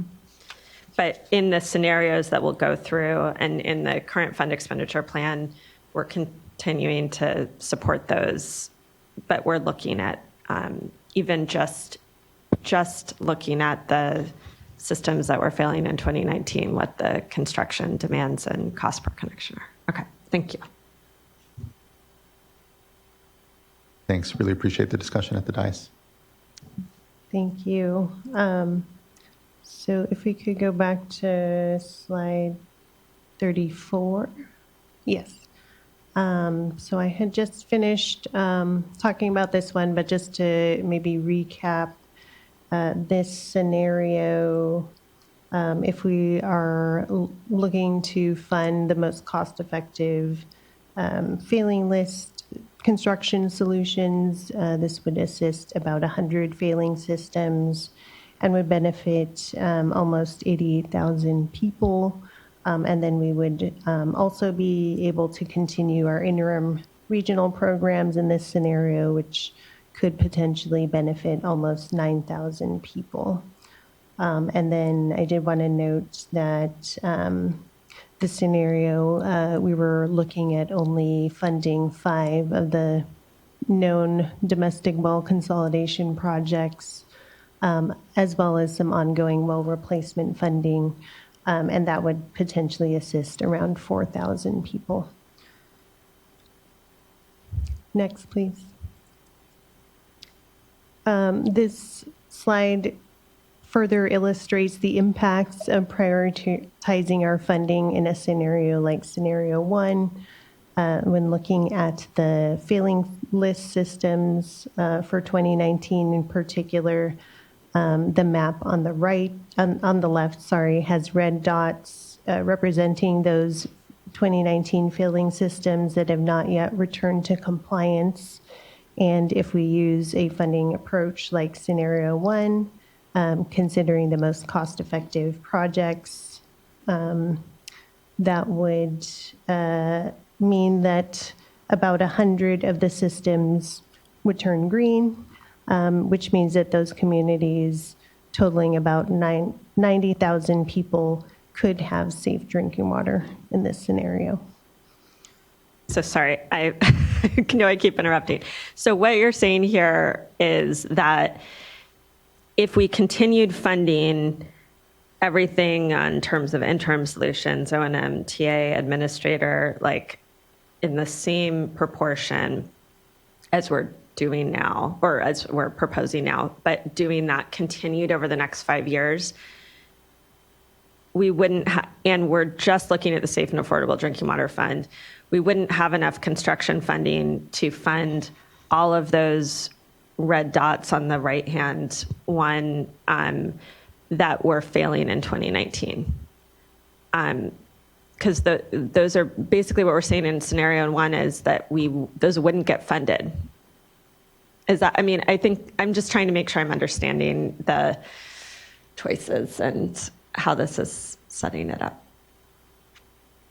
Yeah, so again, this would only take into account the Safe and Affordable Drinking Water Fund. I know we do have the goal of all of the systems. It's very hard at this point to truly estimate how many of those we would actually get to. So hopefully it is better than this map. I mean, I think to this point, it's just helping us understand it. It's not like we would actually do this. I think it's helping us think through how we don't leave these out. But I think what it's helping us see is that we can't just continue to fund in the proportion that you have here if there's not enough construction funding in these other funds to cover that, because that would leave these out. So this is, thank you. Sorry, I have to spell out the maybe obvious to people, but for myself, I appreciate it. Okay, thank you. Next, please. So moving on to scenario 2 for the construction portion, this includes $480 million for solutions that are up to 100,000 per connections and schools from the 2019 failing list, and then about $38 million to fund around 3 of the known domestic well consolidation projects, and also continue our well replacement funding programs.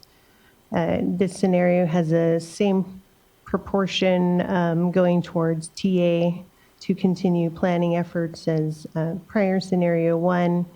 And then in this scenario, about 72 million is allotted to continue existing interim regional programs. That would really only allow us to continue the hauled water program for another 3 years or so, with minimal funding available to assist with emergency repairs. And then there's also lower amounts here compared to scenario 1 for administrator and O&M. So as you can see from the population bar, if we kind of follow this scenario, for the failing public water systems and schools, this would only increase the population assisted by just under 4,000 people compared to the previous scenario. And then additionally, the smaller investments to continue the interim regional programs would benefit fewer people, around 2,000. And then also noteworthy is that if we are looking to fund maybe only a couple of the domestic well consolidations, that would potentially assist around 2,600 people.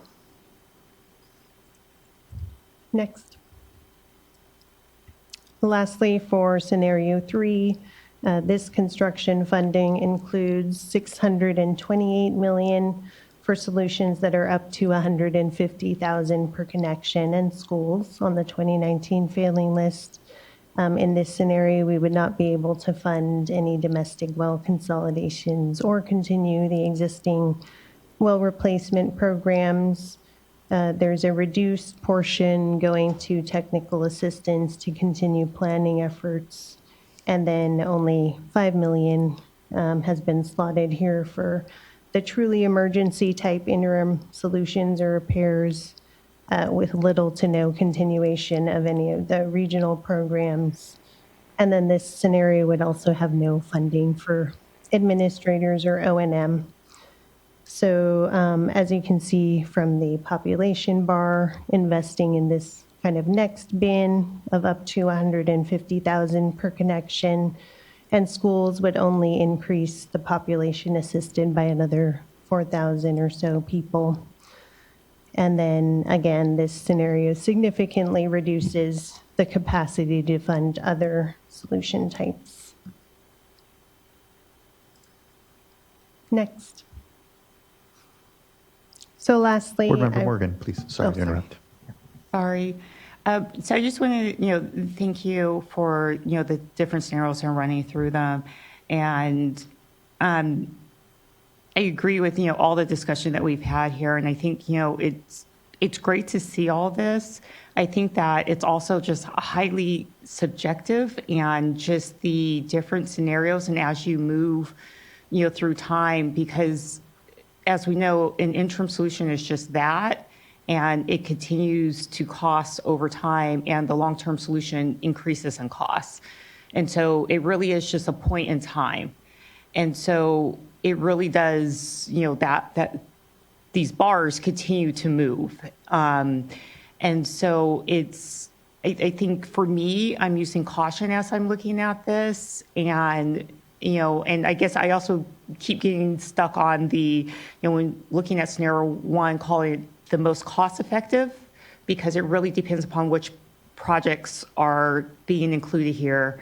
And, it's just, it's still, for me, it's just really subjective.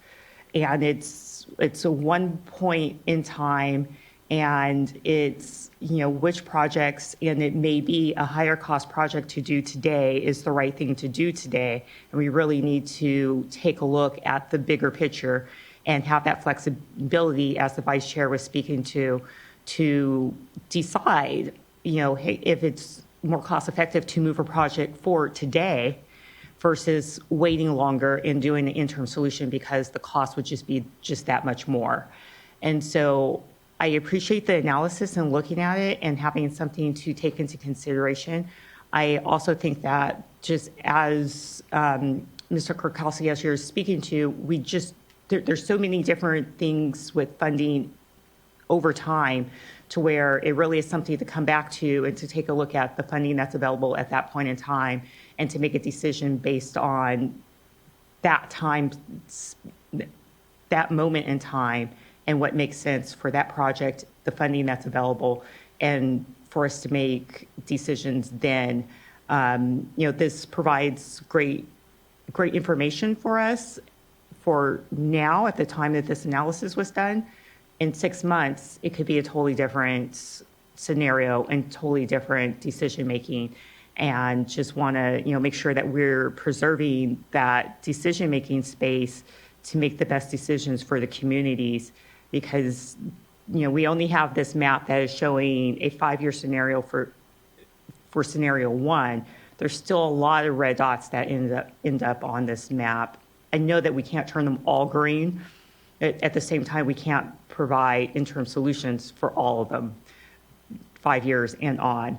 So just really looking at moving forward of getting long-term solutions for as many communities and much of California's population as possible, and really making the best decisions that we can at the time that the projects are ready to move forward.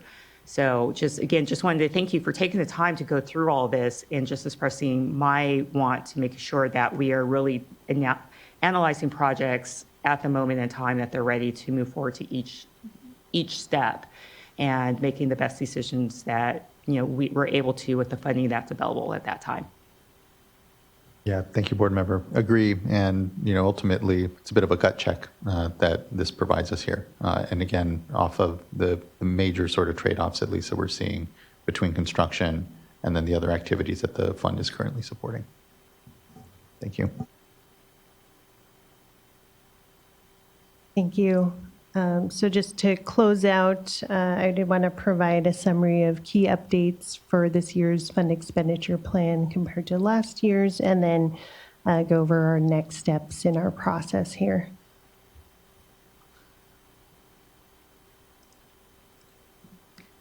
So again, this slide includes a summary of the key changes. The refined SAFER goals were included this year. For the construction section, this was updated to include some information on final budget approval or FBA amendments that we've been seeing in that increasing trend of requests that are coming back significantly higher than the original agreement amounts. The drought infrastructure or SB 552 section was shortened, as these types of requests would be considered after those noted in our refined program goals and priorities. In the metrics and performance section, we added a couple tables to track information around administrative efficiency of planning, construction, and technical assistance projects. And then in the racial equity and environmental justice section, we have a new map included with information on the geographic distribution of committed funding, along with 2 regional case studies for programs in Coachella and the San Joaquin Valley. And then lastly, for hexavalent chromium, a short subsection was added to note the recent board adoption of the proposed maximum contaminant level and the requirements to be considered for TA and or planning funding. Next, please. So lastly, looking ahead, these are our next steps for the draft FEP. The public comment period is underway currently, and written comments are due July 24th. We just had our SAFER Advisory Group meeting last Thursday where we discussed the draft. There's a lot of good discussion there. And then in the coming weeks, we'll respond to comments that we receive and revise the plan and bring it back to the board for your consideration at the August 20th board meeting. Next. And at this time, we can take any further questions. Many thanks, Ms. Oaxaca, and just acknowledge here the incredible work that's gone on in this program. Year after year, the robustness of this discussion, of our tools, of the program, and of its results has been incredible to see. I've been very fortunate to do my small part here amongst it all, and just to witness what is a nation-leading discussion here around access to drinking water and the sophisticated way in which we need to approach it given the complex issues that face our communities. So just hats off and just a lot of thanks at the top. And look to fellow board colleagues with additional questions and appreciate the discussion we've had here. We have, as we've seen with the needs assessment, just an incredible amount of need out there. And as we see with our programs, not enough funding to completely do everything all at once and get everything accomplished that we're looking to in the time ahead. So it is about priorities and trade-offs, and as Board Member McGuire said, not an easy one. These are difficult discussions, but ultimately appreciate all the data and the information that's flowing to us to be able to do our best job in best balancing and deciding this. Board Member Firestone, please. Thanks, and echo that. I mean, I think we can't emphasize enough the impact that this program has already had in terms of, what is it, 700,000 more people that have safe drinking water today than did before this program began, and hundreds of communities. I think we're really transforming the nature of access to safe drinking water in the state and addressing, both the critical immediate needs as well as making sure we're really on track for accelerating long-term solutions. I guess I want to also just emphasize that I really appreciate the goals. That's something I know I've been able to be part of, and I feel like taking this chance to refine our focus to those communities that didn't have safe drinking water and have been stuck for a very long time before this program began. I think at a minimum, we should be making sure that by the time this program, hopefully will get renewed, but this 10 years is up, that we've at least done justice to those communities that have been most stuck, that really the existing system prior to this wasn't working. So I really appreciate that, and I appreciate you walking through scenarios to help us start to think about that, a lot more to dig into on that. I think the goals overall are not just that we focus on systems that were failing in 2019, but also that we're making sure that all communities are on track and we're accelerating, and that the types of investments we're doing are really creating lasting change, not just Band-Aids, so that they're not coming back to us for emergencies or continued cycles of failures. And that's expensive, and we don't have enough money for everything. But I do think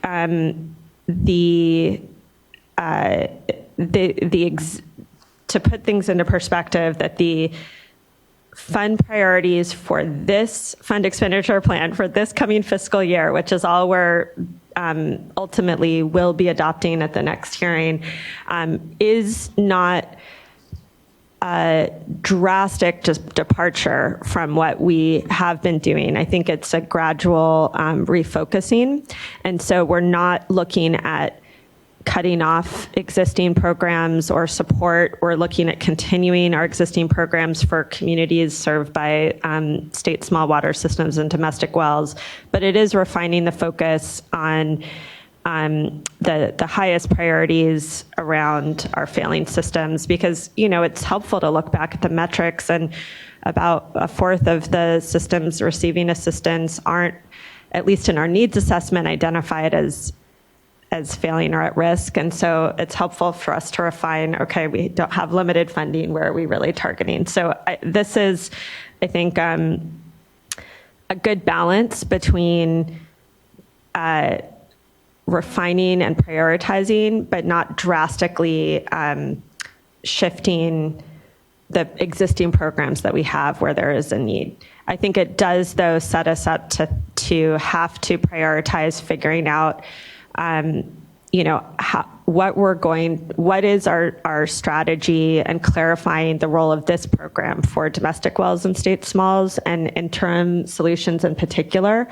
I think one takeaway for me from the scenarios is that we can't just continue to do what we've been doing, and the needs assessment helps identify that there is a far more need than even we've been able to do so far. And so I think it's really incumbent on us to develop strategies and priorities, and ultimately refine goals for domestic wells and state smalls for this program, so that we can really focus in on where this fits. In particular, I think that's going to be, I see that going towards this program helping to support those domestic well areas where they're connecting into a public water system. I don't see this as the right pot for emergency response well mitigation in general. I think we're going to continue to do that, but we need a path to transition away, and we need to make sure that those programs, especially local programs where there's mitigation, responsible parties or mitigation programs with, management zones, GSAs, or county programs, that those are able to be connecting to serve those needs, because we can't afford to keep doing that, even at the level that we're doing now, which isn't enough. So I think that will be important ongoing discussions. So I see really the next, over the next year especially, to flesh out before the next fund expenditure plan, maybe some more refined goals on domestic wells, state smalls, and then also at-risk systems, because I do think if we are going to drive down the number of Californians without safe drinking water, we need to start getting ahead of this cycle of failure. And the discussion around 552 and drought resiliency, I think we need to figure out how those priorities fit in with this program. So I think those are just future discussions to dig into. This is sort of, again, evolving program and more discussions to come. I was able to listen to the advisory group meeting, and a big theme of that input was around concern around domestic wells and lack of goals around that. So I think we can look at what we could do to at least start to recognize the other programs, complementary programs that exist, and how this fits in. But I think we're also kind of in an inflection point around this and still working through it. And I just so appreciate the importance of this program and everyone that's working on it, and I look forward to hearing more comments. Thank you, Board Member. Vice Chair. Well, this is just a great opportunity because we don't have an opportunity to speak with each other, in our briefings. And so I just wanted to chime in here and say that I agree with Board Member Firestone, what you're saying on the domestic well issue. I wish we could do everything for all people, but we have the systems under which we have our authority. And so I think being disciplined as much as possible. However, with respect to the domestic wells, there have been times where even though, if we have a management zone, CV salts, or now the developing SIGMA mitigation program, even though I agree with what you're saying in general, there may be times where this program can help to bring value added, where maybe there are domestic wells that in part it's because of overpumping and SIGMA, or with respect to the management zones. I think of the testing, the funding that came out of the program for testing for some additional contaminants that the ag community, otherwise wouldn't be responsible for. So I just wanted to flag that, but overall concur with what's been said. Thank you both. And much agreement. Ultimately, I know SB 552 has what's known as the DRIP Collaborative.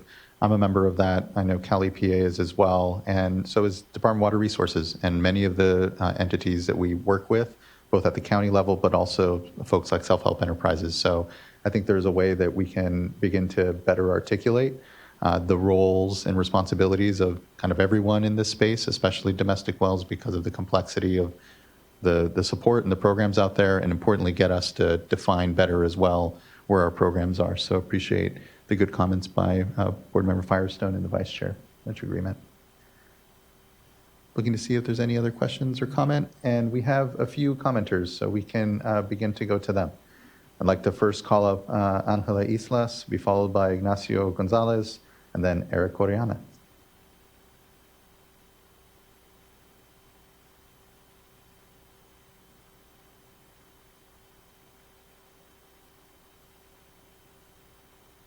So, Chair Esquivel, I do not see Angela on the Zoom platform. We do have one individual who did not submit a card, and if that individual came in, or if Angela came in as a different name, please raise your virtual hand. Otherwise, we do have Ignacio Gonzalez.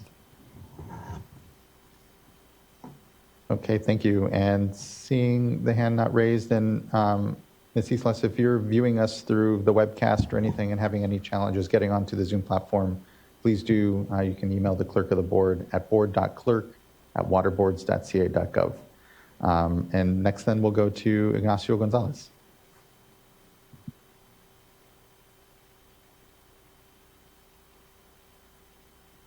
Hola, buenos días a la Junta Estatal. Mi nombre es Ignacio.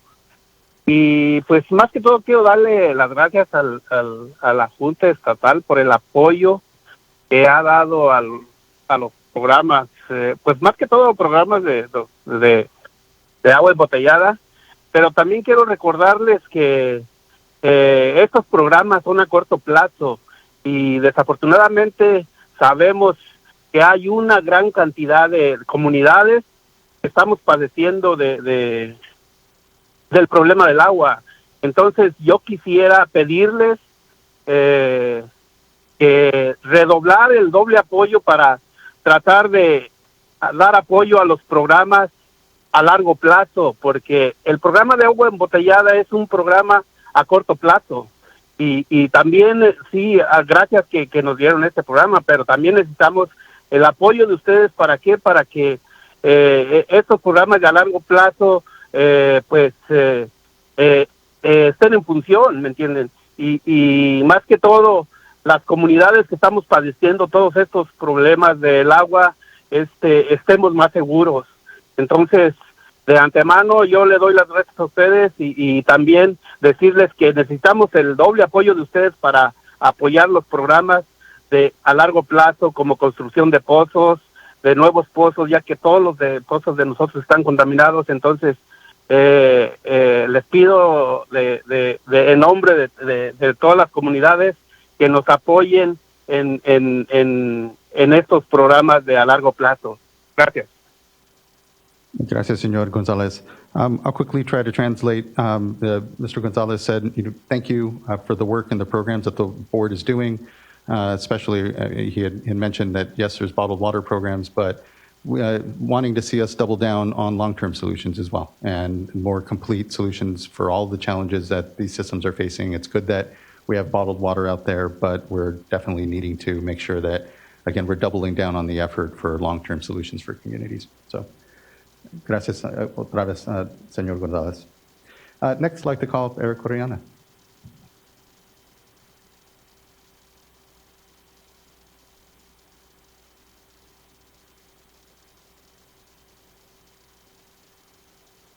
Hi, good morning. I think it's morning still, yeah.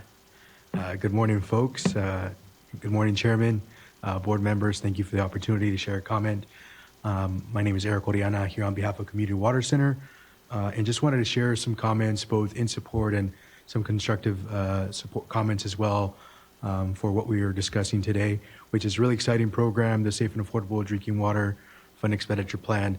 I also serve as an advisory group member, and so there was a lot of great and robust discussion that was facilitated by the Office of Public Participation just this last Thursday. I really wanted to focus first on the great success of this program. I think the numbers that were shared today and that are in the plan, more than 700,000 Californians, more than $600 million in construction for small disadvantaged communities. Those are tremendous numbers. I think they speak to the big success of the board's effort on the Safer program. And I just wanted to say thank you on behalf of Californians and really congratulate the board on this success. I did not have a lot of exposure to engineers before I started working on water issues and on the Safer program, and I'm now a really huge fan of engineers. So thank you for all that you do. And so just really exciting and really, really great work. And I really like to see the proposals here, just different scenarios. For us, as we were looking at this plan and as we've been looking at them in the past couple of years, I think that has been missing a long-term vision for what the rest of the plan is. And I think these proposals help the public provide input on what they'd like to see for the remainder of the 5 years. And as Board Member Firestone mentioned, I think it's critical to look at what's possible with the rest of the available funding. So I think having that vision combined with the SRF principal forgiveness dollars as well is going to be really key in helping give feedback to the board on what is the priority for some of the communities we work with. So I really like to see that information. And then I think another comment here from what we heard on the Safer Advisory Group meeting and then what we heard with Mr. Ignacio's comments as well, is really the gap in seeing the support for domestic well communities outlined in the goals and in the vision for the rest of the 5 years of the SAFER program. We really need to see support for these communities. The cost to address the challenges in these communities is large. We recognize the SAFER needs assessment identified more than $1 billion, but more than 140,000 domestic wells households are at risk. And that number, if we put two per household, 3 per household, some of these communities that we're working on domestic well projects with, we're talking about farm worker housing where there are multiple people per house. And so the number of people who are impacted by at risk for water quality or water shortage is a tremendously high number. And so we really want to see a vision that includes domestic well communities and that identifies them in the remainder of the program. And I think it's rightly noted that there are other funding sources, but I think the Safer Fund and Expenditure Plan, or the fund, one of its primary purposes was to consolidate domestic wells, and we've seen management zones and GSAs really provide a benefit to the communities, but also help reduce their regulation costs by receiving some funding from the SAFER program. And so ultimately, we want to see them step into this place. But I think we really do need to, show what's possible with domestic well consolidations and do that here. Sorry for going over time, but thanks so much for the opportunity to comment. And please include a vision for domestic wells in this year's plan. Thank you. Thank you, Mr. Oriana. No, sorry in the least. And thank you for your service on the advisory group. It's a critical component of this program, has been just the expertise and leadership we've been able to tap across the state. And so just appreciate your contributions and work amongst it. And thank you for, I know the engineers on the board appreciate hearing a plus up for their good work and contributions too. Okay, well, that brings us Chair, here. Oh, Esquivel, we did get Ms. Isla joining us. Great. Ms. Islas. Hi, everyone. I'm so sorry about that. Didn't realize that the workshop was this morning and I had a conflict. But Angela Islas, Water Projects Coordinator with Central California Environmental Justice Network. I'm going to keep it pretty short and sweet. I really want to acknowledge and second our colleague Eric Oriana's comments around the support for domestic well communities for the next 5-year plan, like for the SAFER funds. Our organization does support a few communities that are domestic well dependent. And one of those communities we are going to be supporting with a potential drinking water consolidation project in Fresno County.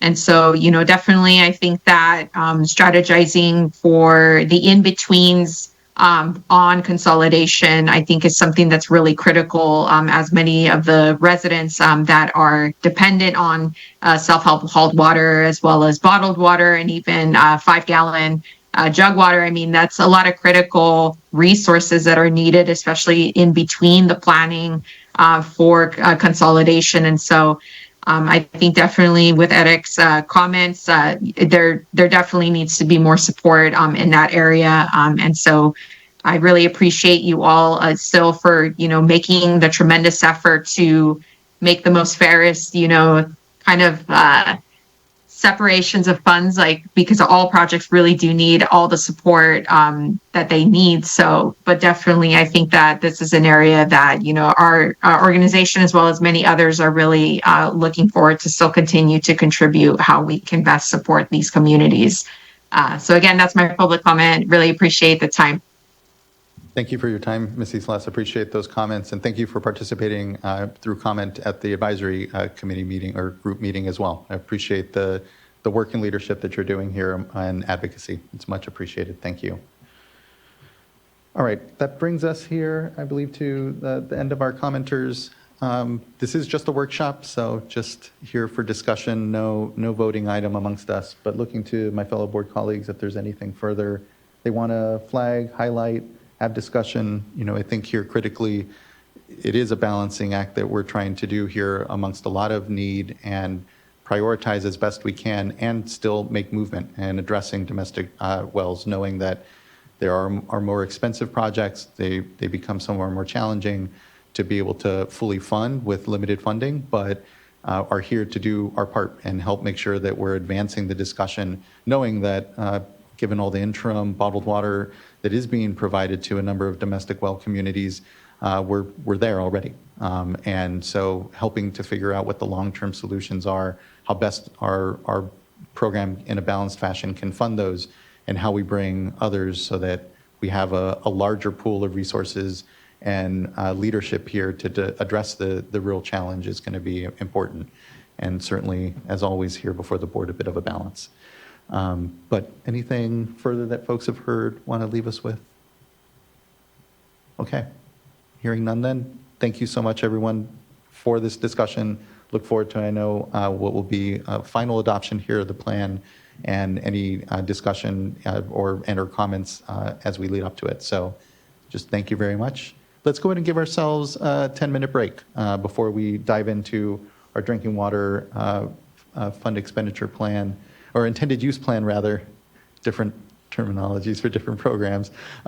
Let's meet here at 11:15 rather, and give ourselves a 10-minute break. Thanks everyone for a productive morning.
All right, we're at 11:17. We can bring ourselves back here.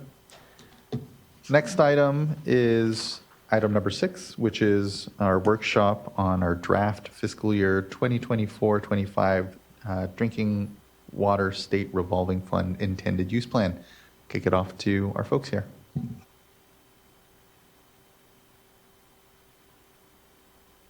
Thank you very much, Chair Esquivel and members of the board. My name is Mike Downey with the Division of Financial Assistance, one of the assistant deputy directors. And we'll be talking about the Drinking Water State Revolving Fund intended use plan for state fiscal year 24-25 that began earlier this month. I have up here with me Joe Karkoski, Deputy Director of DFA. I have Kim Din, who's a supervising engineer guiding the work for emerging contaminants and lead service line replacement funding that I'll talk about later today. And Jean Feng, who's with our Office of Chief Counsel. Next slide, please. So today I'm going to give, as usual, a little bit of background and context for the intended use plan and the purpose it serves.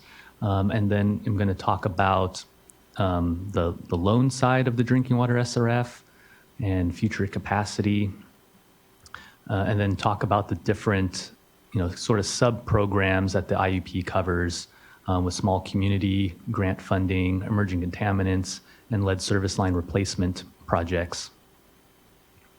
Next slide.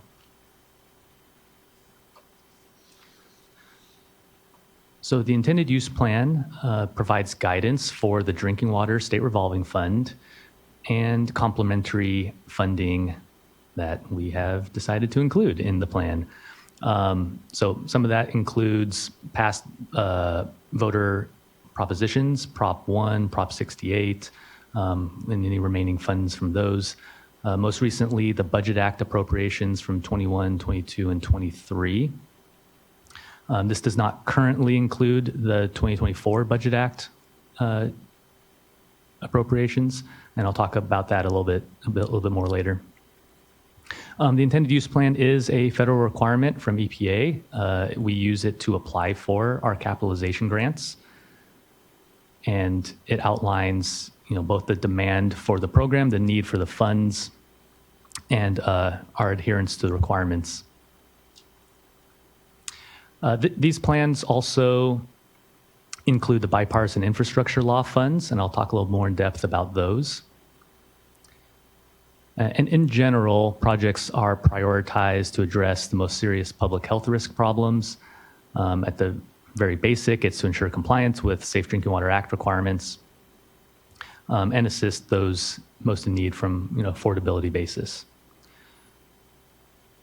I'll talk about it more with emerging contaminants, but for those that maybe had tuned in to the Clean Water SRF intended use plan workshop, we discussed proposing to transfer the Clean Water SRF emerging contaminant funding to the Drinking Water SRF emerging contaminant funding. And so when we talk about emerging contaminants, I'll focus on that one more time as well. Next slide, please.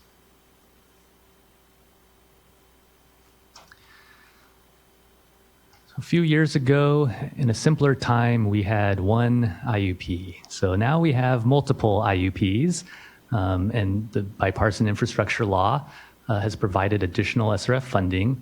And so in trying to keep everything straight, what we've done is created supplemental IUPs, which describe some of the more nuanced elements of those objectives. So we have our base program, Drinking Water SRF IUP, and then as appendices to that, we have an emerging contaminants supplemental IUP, lead service line replacement supplemental IUP, and an ASADRA supplemental IUP. ASADRA, again, is additional supplemental assistance for disaster relief act. And that was for disasters from 2018, very short fundable list for those projects, but we continue to include it because we have not committed all those funds yet. Next slide. So for those that are still really excited about Bill, Just as a reminder, bipartisan infrastructure law, we're in year 3, and there will be 5 years of appropriated funding by Congress. And so California's portion of that is about $1.9 billion, based on our estimates. And as I mentioned before, there's really 3 main pots of that bill funding. There's a general supplemental pot that's really for any project and acts a lot like our base drinking water SRF program. There's an emerging contaminants pot, and then there's also a lead service line replacement pot. And so there's some of the numbers I have displayed there. For emerging contaminants, I'll point out that in this slide, we've actually included more than just the drinking water SRF emerging contaminants. There's another bill pot that's non-SRF, but it's the emerging contaminants for small disadvantaged communities. So a separate program, also administered by EPA, that we apply for and administer, and again, all 50 states as well. And so we've combined those 2 funding sources into the same IUP here, just for ease of applicants and administration. Next slide.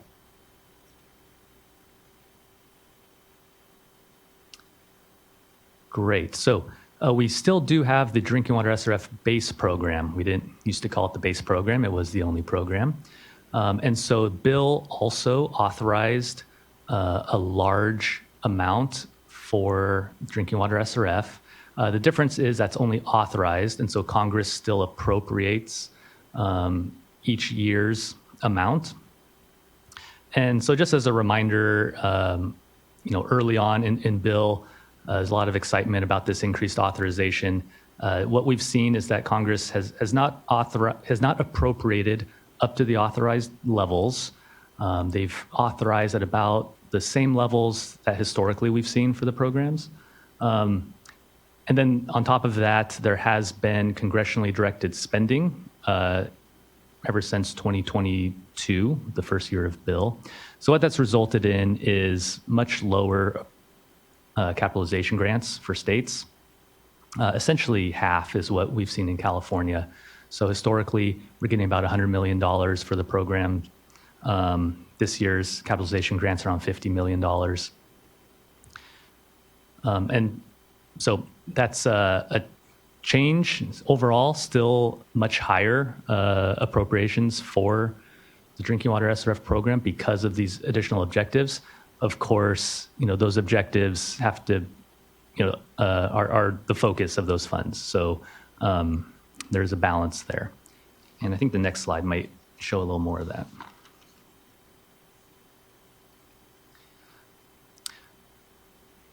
So this slide is actually just looking at the loan portion of the Drinking Water SRF capitalization grants, but the same applies if you were to think about it overall. In this case, you can see the blue is our base program, and so for 2024 and the past, those are actual capitalization that we've received for our loan program for Drinking Water SRF. And you can see that, even though that's gone down, the yellow is the portion coming from bill. So a big increase there.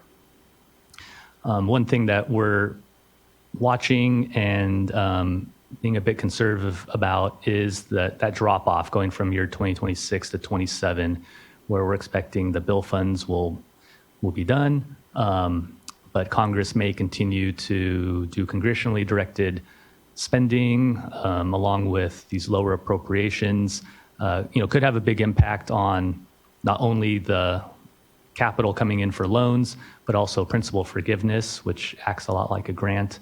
And on top of that, are set-asides, which account for administration, technical assistance, supporting small systems. So that's all tied into that. So that's one thing that we're keeping a close eye on, along with all the other states. Next slide, please. So this kind of gets to that breakdown. So on the left here, we have the 2024 capitalization grants.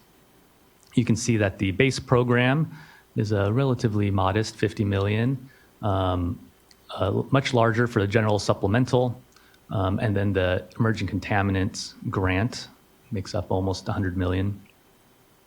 And how is that money administered? There are requirements, some minimum requirements and some maximum requirements around principal forgiveness and around set aside. So the way that what we're proposing in this intended use plan is consistent with this slide, where most of that is going out as principal forgiveness. A large portion is used as set-asides, and again, that's technical assistance, it's administration of the program for DFA and DDW staff, it's support for small water systems, and then the remaining would be used towards loans. That comes out to about $74 million. Next slide, please.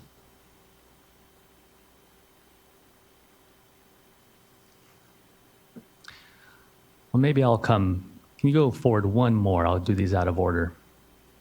So probably the bigger story here is what you all know, just a lot higher demand on all of our program categories than we have available funds this year. We've put these into different buckets. We've got drinking water SRF loan, over $2 billion in actual applications requesting funds. And our available loan capacity, we say is around $300 million. We talk about small communities, focused on small disadvantaged communities, $1 billion just in applications submitted, and the amount we have available, we'll talk about later, under $300 million. Emerging contaminants, similar boat. This is, a newer-ish program, so continuing to see applications roll in, which is great. And then the only one that bucks that trend is the lead service line replacement, where we actually have more funds available than we have applications submitted. And I'll go more into our plans around that in a few slides. But if you can go back one slide now, you'll notice, hopefully from the stark red and blue, that we have much more demand than we have available funds. So when we talk about what we're adding to our fundable list and just expectations around getting executed agreements for projects, we've separated them into a few different categories here. So that top row is for small disadvantaged community projects with complete applications. And so a large number of applications requesting at least $400 million. And we've placed a subset of those on the fundable list. Those really focused on the category A through C, that, those public health projects. If you look at row 2, we're talking about small disadvantaged communities that still have incomplete applications. So that more represents our pipeline. We're not adding those to the fundable list at this point, but we're still working with those communities to get complete applications. And then the last two are focused on the loan projects, whether they're rollovers from last year's list or new projects that are being ranked. And so we're adding projects in an amount that's consistent with our sustainable lending capacity. And so that would add about 25 projects for almost $380 million. Next slide, please.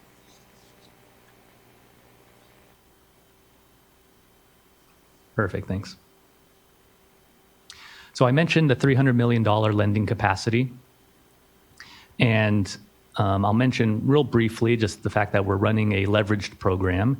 And those that tuned in again to the Clean Water SRF IUP heard a little bit about this.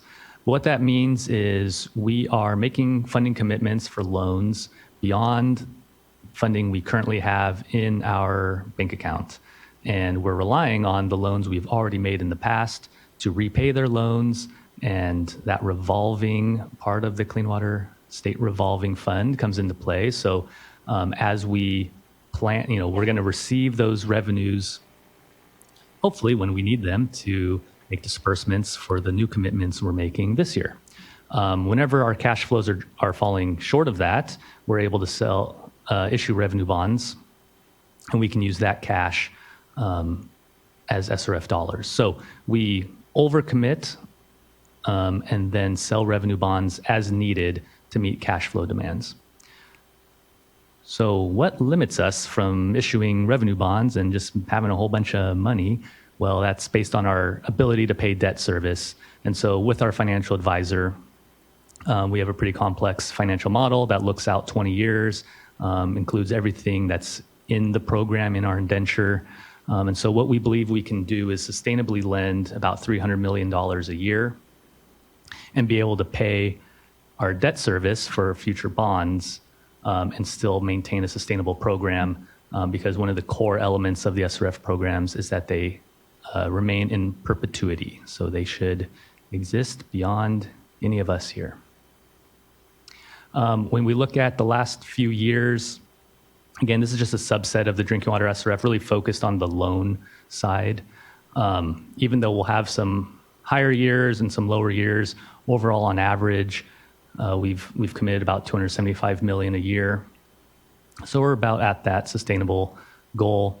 And then if we include the rollovers and the projects that we want to add this year, might be a little bit above. Overall, feel pretty good about the projects we're proposing to add to the fundable list this year. Next slide, please.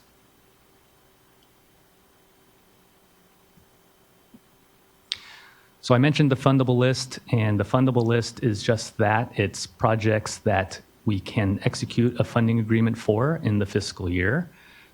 Some sort of fundable list is a requirement from EPA as part of the intended use plan. And so it's very much included because of that. So we're adding projects to the fundable list in order to execute them, but also just to have that expectation of which projects we're focused on this year and that we think we can enter into a funding agreement. I already mentioned our prioritizations, but again, as we see that the loan demand is much higher than our capacity, we are ranking those projects. So ranking them in terms of those categories, category A through C being public health projects, also a readiness to proceed element.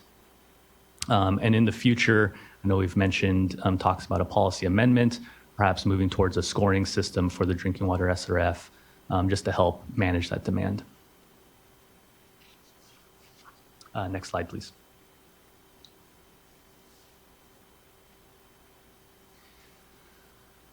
So if you look at the total of $800 million in estimated funding, you may recall that should be a lot higher, or that is higher than the 300 I mentioned earlier as our sustainable lending capacity. However, the second row there of the rollovers, so those are projects that are on last year's intended use plan, and I'm happy to say that I think every single one, reached legal concurrence and has a complete application. So those are being drafted. We're considering those as having a funding decision, in progress. So what we did this year is we included all of those projects in our financial model, in our capacity model. So we're assuming we already made those commitments. So really, when we're looking at, hey, what's a sustainable lending capacity moving forward to next year, just looking at these new 17 projects that we're recommending be added for a total of $380 million. So that is a little bit above that sustainable range of 90 to 125% of our target of 300. But what we've seen throughout the history of the program is things change, projects slow down or speed up, projects withdraw. So we feel comfortable really getting a jump start on all of those, and having a few years that we're a little under, thinking that'll average out.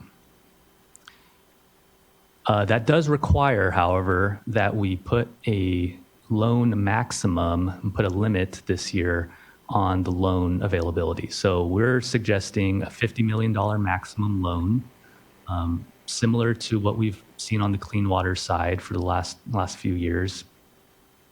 And that would allow us to put all those 17 applications on the fundable list and move towards funding agreements. Footnotes there is that if projects have if water systems have multiple projects on the fundable list, we want to give some administrative flexibility where maybe we could provide all of the funding in one agreement as opposed to two different projects. That's something we've done on the clean water side as well. Just again, that administrative burden being lifted a bit. Because of that, also wanted to put in that $100 million maximum per entity this year, just so that doesn't get out of hand. But again, that's a little bit in the weeds. Question, Member McGuire. Yes, thank you. Question: we heard in the prior item about cost drivers, and those costs have been increasing for construction projects in recent years. Here, we're all aware of that. So, are you seeing the same thing on the SRF program here with the rollover projects and other projects that you've had under construction? Are they coming back? Basically, is what I'm asking for additional loan or additional funding to help offset unexpected cost increases? Yeah, that's a great question. It's a bit of a mix. I would say that we do have projects coming back asking for increases, and we actually have done an analysis each year. The IUP again does make a statement around, hey, there's a priority on providing full funding to projects that we've already entered into commitments with, to make sure those projects get finished. And so we've been analyzing, hey, can we afford to increase those projects, and how does that impact the sustainable lending capacity? So what we've seen, honestly, is that there are projects that have increases and are asking for them, and they're a little bit canceled by projects with decreases. Decreases mostly coming from acquiring other funding sources, I would say, not necessarily that the bids came in really low. It's these other bill funds that are out there, right, from other federal agencies or other sources. And so not every project has them all lined up right at the beginning, and a lot of them use the SRF as kind of that backstop of, well, worst case, can I get SRF funding for that? So on average, we've seen that we can afford to accommodate those cost increases. On the drinking water side, clean water is a little bit different, but not the subject of today's conversation. Thanks. That's helpful. I will add that what we've seen helpful on the clean water side is having a maximum loan amount, and that also helps hedge a bit against requests later for additional funds where they may not have been expected, right? And so agencies, we're checking to make sure that the entire project can be completed. We're not just funding a quarter of a project and ending there.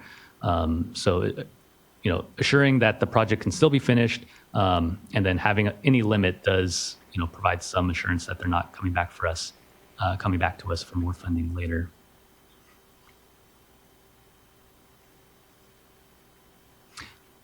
Next slide, please.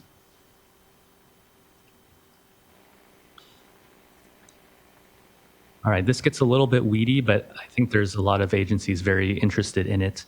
With Bill came new domestic procurement requirements called Build America, Buy America. So previously we had American Iron and Steel. This expands that to include a domestic preference for manufactured products and I'm blanking, other construction materials, which basically covers everything in a project. And so up to this point, we actually had a design and planning waiver. Sometimes it was called the adjustment period waiver.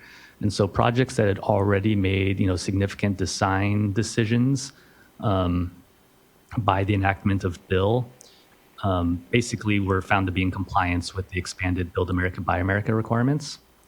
So what changed is last year that waiver essentially expired for any federal funding 2024 and forward. So that is a pretty significant change this year. So there were applicants who thought, well, I still had my design done a long time ago. I should still be able to use that waiver. Well, we were not expecting that waiver to go away, but it did. So what we're doing is we are identifying the projects that we need to identify as those federal projects. And it's called equivalency, and there's a whole nother 2-hour session I can give on equivalency. But essentially for the drinking water SRF program this year, it's almost every project would need to be reported. And I'm still talking about the loan projects. So what we've done as a program is really focused those federal requirements, the maximum federal requirements on the larger loan projects, to omit them from the small disadvantaged community projects. There's still plenty of other federal requirements needed for all, any form of SRF funding, but those identified and reported as federal projects have an even steeper list of requirements. The biggest one at the moment, Build America, Buy America. So that is a significant change. We're getting the word out. We're still exploring the applicability, that second bullet, of the WIFIA BABA waiver. So all of these waivers are not the same, even amongst EPA programs. And so our belief at the moment is if a project has already secured federal funding from EPA, WIFIA probably being the prime example, and has a waiver, that would still cover the project. That would be a great project for us to also report because they're already in compliance with BABA through that program waiver. So we're working hard just to make sure that is 100% true. We don't want to doom anyone's project by putting in an impossible requirement between two different funding sources.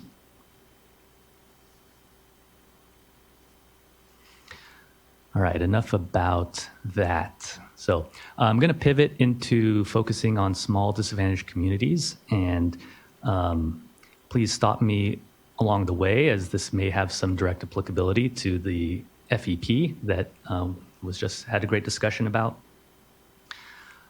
So when we're looking at small disadvantaged communities, first slide, just want to talk about the amount of available funds we have for this fiscal year, and the acknowledgement that most of that is from principal forgiveness from the Drinking Water SRF program. So, Joe mentioned previously that that does come with different requirements and different limitations than for the Safe Affordable Drinking Water Fund, for example.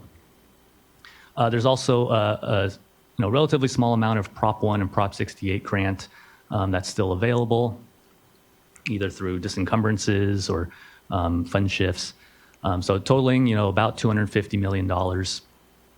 Joe mentioned earlier, too, that does not include $200 million from the 2024 Budget Act.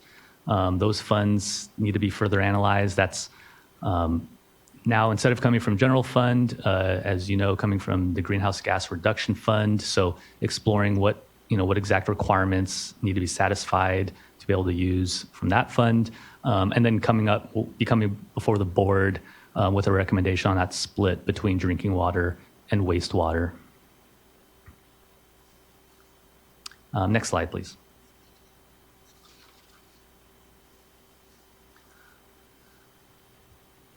So due to the, I think I said 90 complete applications for small disadvantaged communities. That's beyond the amount of available funds we have this year. And again, trying to set those expectations of, which projects can we actually enter into funding agreements with, reduce the eligibility this year for grants to focus on small disadvantaged communities that have category A through C projects. And that's those public health projects, right? Compliance projects. Which means we did remove some project categories from eligibility. So that includes medium disadvantaged communities, and we also removed the non-consolidation projects that are in category D through F.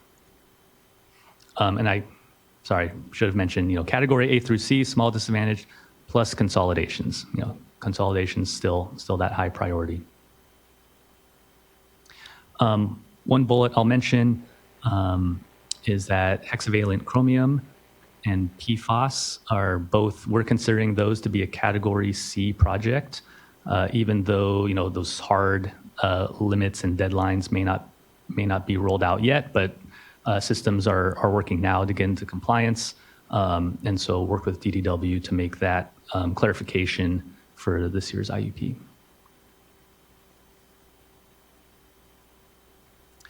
Next slide, please.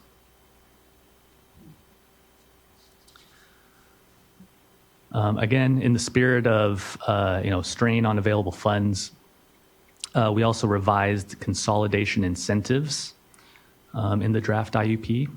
And so wanted to clarify that consolidation projects, everything needed to do those consolidations are still eligible and are covered, by by the grants, up to the maximums and all those.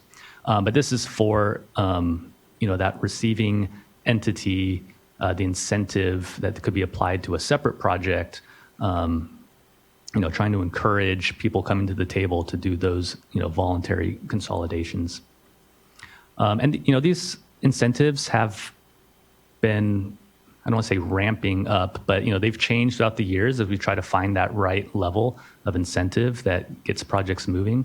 And so this year we're bringing those back a little bit. So for physical consolidation, again, still an incentive of a 0% loan up to a certain amount, as well as some grant funds, but reducing that potential grant from a maximum of $5 million down to $500,000. Managerial consolidation, still incentivizing with that 0% loan, but removing any grant element, and then removing administrator incentives. And then, as you may guess, we have plenty of incentive projects in the works based on consolidations that are, funded and are under construction at the moment. And so still, giving Deputy Director the ability to use previous incentives from the last IUPs when the projects were, when those deadlines were already met and the projects were moving forward. And this would be setting a new standard moving forward.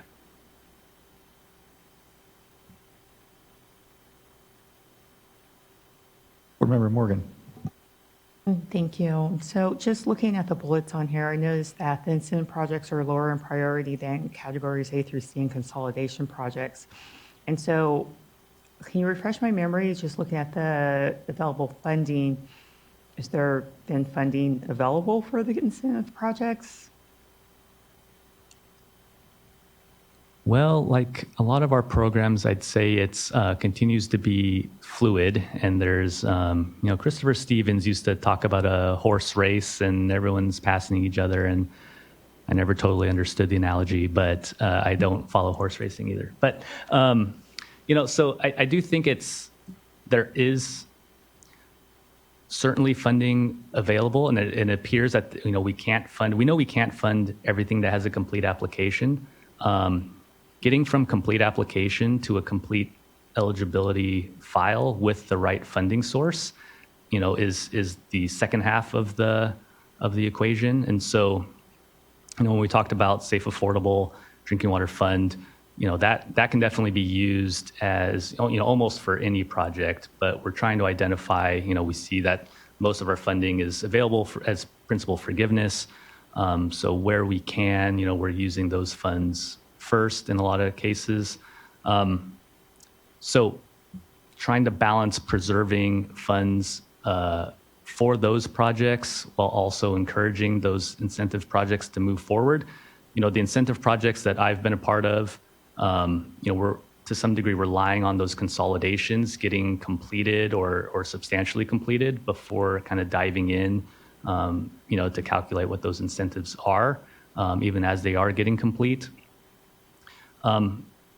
So, wanted to recognize that if push comes to shove for the last funding, for this fiscal year before we get additional capitalization grant next year, we had to make those decisions, where do some of these projects fall in line? Because there's, even limiting the eligibility, still having over 50 projects on the fundable list may beg those questions.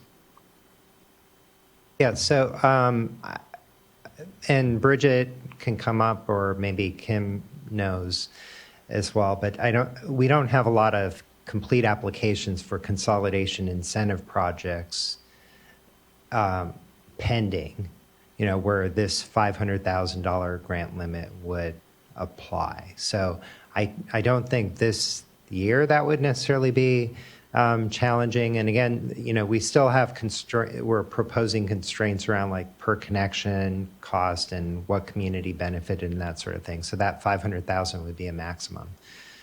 So I think the kind of larger policy question is around the signaling, to larger systems that might want to voluntarily consolidate now. it's really challenging to go from, we used to have no grant incentive. We just had the 0% loan, and we weren't getting any takers for that. And then, we put in a pretty good grant incentive, so we're getting more takers for that, the voluntary consolidations, which is great. Part of the consequence, I think, of that, too, is we're not always getting consolidations for the failing or at-risk systems. We have some larger systems that are looking at, hey, this is a great way to get some sort of free money or low-cost financing for some of our other projects. So again, it's hard, what we're trying to maintain some level of sort of free money incentive for those larger systems without jeopardizing funding those priority projects, those A through C, high priority failing system type projects. So, but I do think the larger challenge, though, is when a larger system sees that there's incentive and they see that now and they're willing to make a commitment now, that consolidation project won't be done necessarily for 2 or 3 or more years. And the incentive doesn't kick in until actually the consolidation is complete. So that's the other real challenge with this is, where we've had some struggles in talking to those larger systems is they see the incentive and they say, yeah, we're on board with that, but then it really doesn't kick in until the consolidation's done, and then the parameters may change, understandably, right? I mean, we're going through these sort of dynamic funding situations. So I don't know if that totally answered your question. I think we'd be okay for now for what we have on our plate. I think the larger policy question is like, well, to what extent does the board want to maintain some level of that grant incentive to continue to bring folks on the table? To the extent that we do that, we should probably try to be consistent over time. So not be overly generous, but not, be so limiting that, it doesn't offer any real incentive at all. Thank you. So it brings up a couple of things. And so first, just understanding that, a few slides ago, and I believe this is what you're referring to, let's see, I think. It basically, I'm trying to remember what exactly what the wording was. So it's basically, it was just including, so it was on slide 15, and it was just basically, it was the funding availability, and it's just consolidation projects. And you just brought it up of that included consolidation projects and not necessarily those that were failing, and also not necessarily those that are A through C. And so then when we're talking about the revised incentives, so it's just for consolidation. It's not necessarily consolidating a system that's A through C. Is that correct? Yes. Okay. So just want to make sure that piece there is there. So I see. So I guess for me, it's a little concerning because then when you get into a system that where we're looking at limited funding and you have a larger system that says, hey, I can consolidate my neighbor, it's not failing. I mean, that's great, but we do have limited funding. And so now we have, say you have the other situation where you have a larger system that wants to consolidate a system that is failing, that does have, water quality issues. And they're looking at saying, okay, well, we can't get one of these incentives, but it's going to be 3 years down the line. It's not going to be a category A through C, so it's at the bottom of the list. It may not even happen. Well, this is more challenging because they're bringing on a failing system, which is they're taking on more liability, they're taking on more. It makes them more hesitant. And so those are the ones we really want to move forward, and we want to move forward quickly. And so to me, this starts, as we're making these revisions, it starts being less incentives. It starts being, disincentivizing.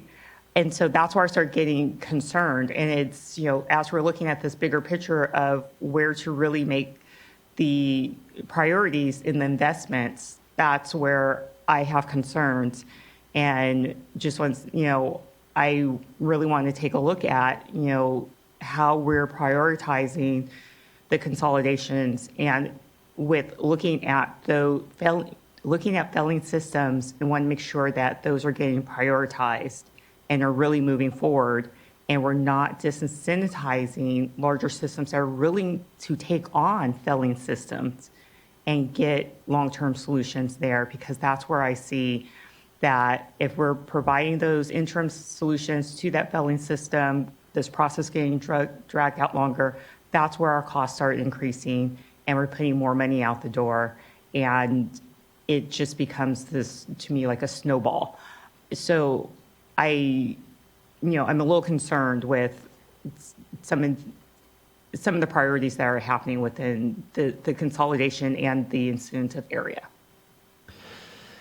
Yeah, thanks, Board Member Morgan. I'm pretty sure, but we'll double check that we did have provisions in there that the consolidation should include at least a failing system. That's where we would prioritize, but certainly we want to take advantage of if there are non-failing or at-risk systems. We do have some projects where it just makes sense to do multiple consolidations at once, but we'll confirm that.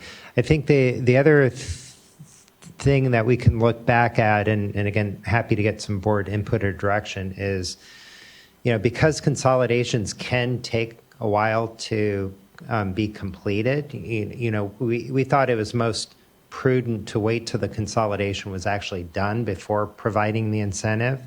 Now, certainly there'd be a risk if we made some kind of initial commitment to the incentive prior to the consolidation being done.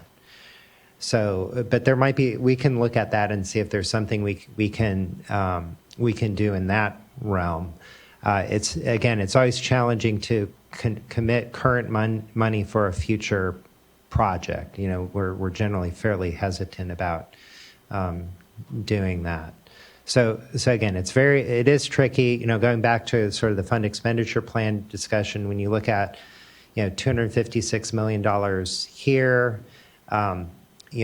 We haven't gotten to the emerging contaminants discussion, but even on the Safe and Affordable Drinking Water Fund for this year, we're not talking about hundreds of millions of dollars, right? It's like 80 million-ish or so. So you combine that all together and look at just addressing those older failing systems is around $900 million or so. So it's super challenging. We just don't have the funding that we need to address all of these failing systems. Again, that's sort of the focus here. But we do also have in mind that longer-term goal of getting out of the cycle of failing systems, right? And that really is most supported. That goal is most supported by promoting consolidations.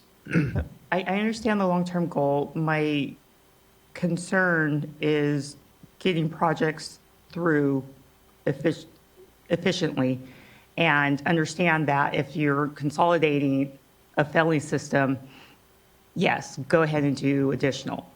The concern, and that was why I started off with the first question, was if you're consolidating and it's not a failing.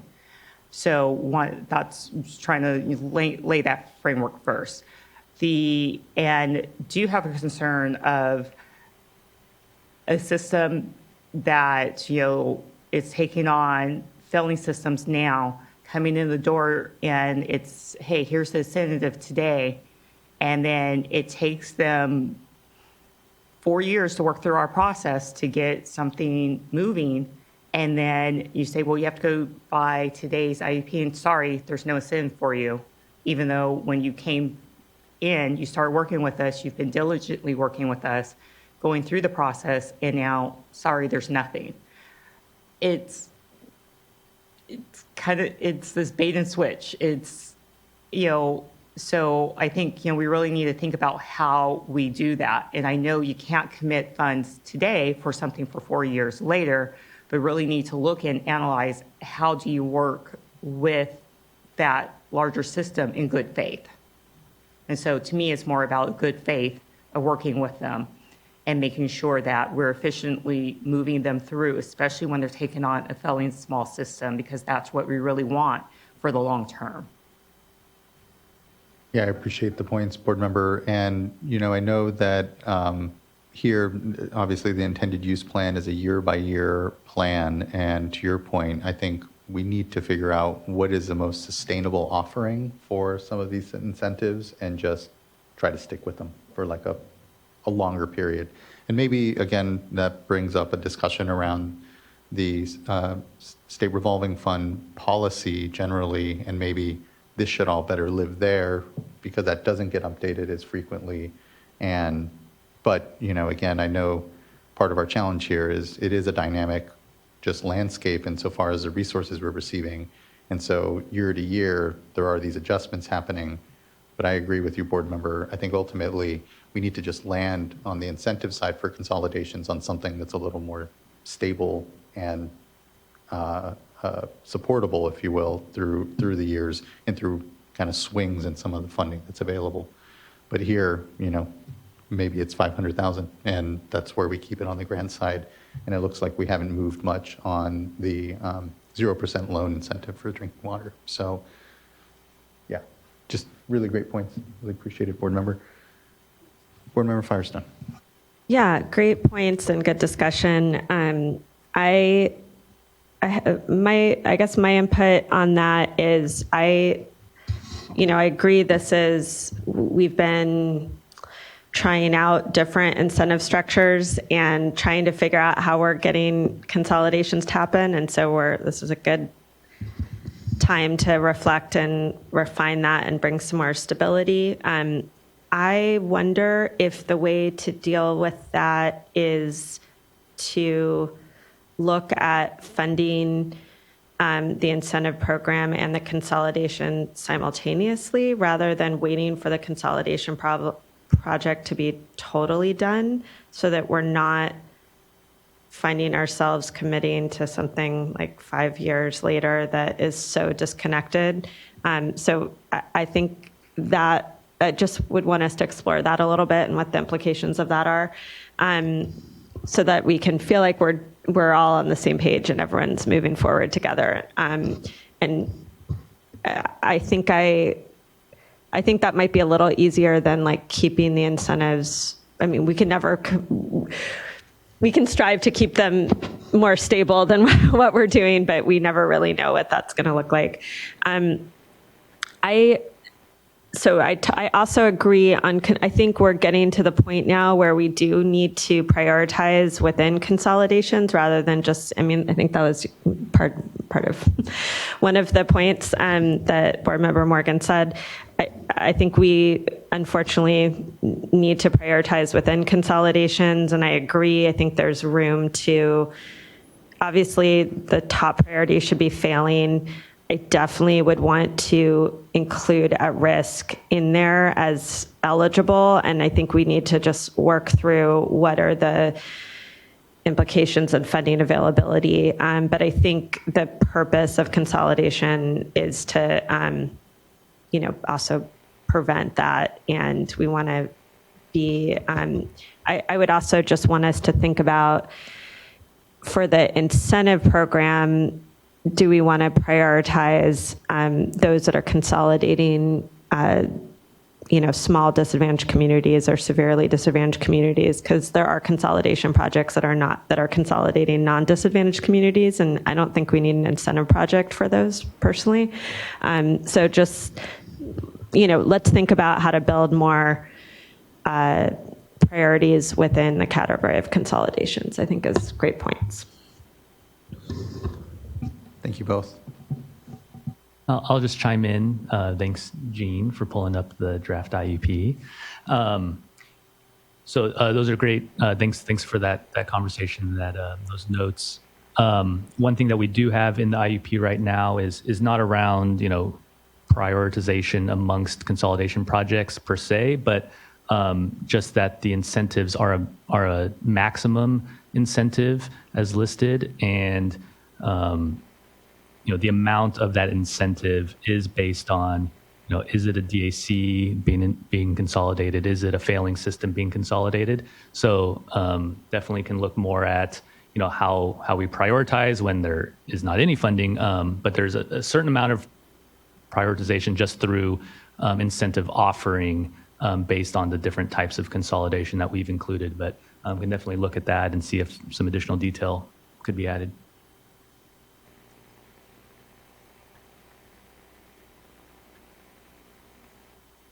Any thanks? Right. Thanks. Go ahead. The next slide. So this looks relatively similar to last year's IUP, and just setting a maximum amount per connection for those small DACs, and the longer list there: expanded small DACs, small non-DAC with a high MHI. That are eligible for grant. And the next slide for planning grants, pretty much unchanged, where the amount that's eligible for a planning grant really just comes out of the total project. So, for both construction and planning. So you get the planning done up front, but not really a maximum per se, just following those same guidelines as on a per connection and overall project cost. All right, well, the next section is on emerging contaminants. So I'll pause real quick if there's any additional comments on the small disadvantaged communities. Board Member Firestone. Sorry. Just that, connecting in the private well community discussion, I think, I'm sure there'll be comments, public comments on this, but I think that those projects are just so expensive, but also some of our most vulnerable communities. And so I think trying to wrestle with how we're able to fund those and what's the right cap, and how that, whether there's available funding specifically for those to make that work is helpful as we're looking forward to needs that we see coming down the pipe. Yeah, and maybe I'll mention, just to make sure we're all on the same page too, is that domestic wells can be consolidated with most of our funding sources. It's just that the applicant and recipient, right, is a water system, a permitted water system. So that might be some of the trick, is making sure there is that water system that they can connect to, and kind of some of the getting ready and planning work to get to that point. But then at that point, when there is a water system identified, and they can be included as part of that overall project cost generally. Which is a great segue into emerging contaminants. And that's something that is called out explicitly in the emerging contaminant small disadvantaged community funding program, is just that I was mentioning, but continues to be true for drinking water SRF as well. So I mentioned earlier that there's essentially two funding sources for emerging contaminants that we have available. It's the drinking water SRF emerging contaminants, and then separate, capitalization grants, which we should have for 5 years as well, emerging contaminants in small disadvantaged communities. So really, we're doing what we have done for many years, which is submit an application, and we will try to line up, the funding source that fits and applies, and that you can meet the requirements of. Both of these are federal funds, so in a lot of ways they have very similar requirements. Obviously, the EC SDC, you must be a small or disadvantaged community to receive those funds. As a reminder, the emerging contaminants, what is an emerging contaminant? Well, we're using the broadest form of the definition, which is anything on US EPA's contaminant candidate list. Some of the big hitters are PFAS, 1,2,3-TCP, manganese, and 1,4-dioxane. Unfortunately, hexavalent chromium is not on any of the CCLs. So larger communities looking for funding for that may have a tough time, but small disadvantaged communities where that's a category A through C project, which we've clarified it is, would have opportunities for grant for hexavalent chrome. And so overall, about $200 million available from the drinking water EC, another 200 available currently for EC SDC, and we're just continuing to solicit for those. Next slide. Because of that increased funding from the EC SDC CAP grant, we did increase the maximum grant amount per water system to $10 million. And asterisk next to the small DACs, because if those projects can qualify for a higher grant amount per the definitions I just talked through, that's in the base program IUP, we're going to use those definitions, and so that may very well be a higher amount for small disadvantaged communities.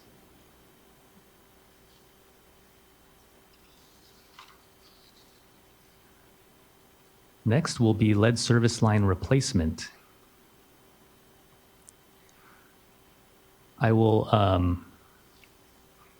cut to the chase and say that I already mentioned more available funding than we have submitted applications for requesting the funding.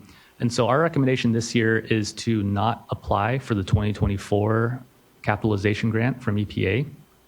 The good news is we do have 2 years to apply. Every state has 2 years to apply for their allotment.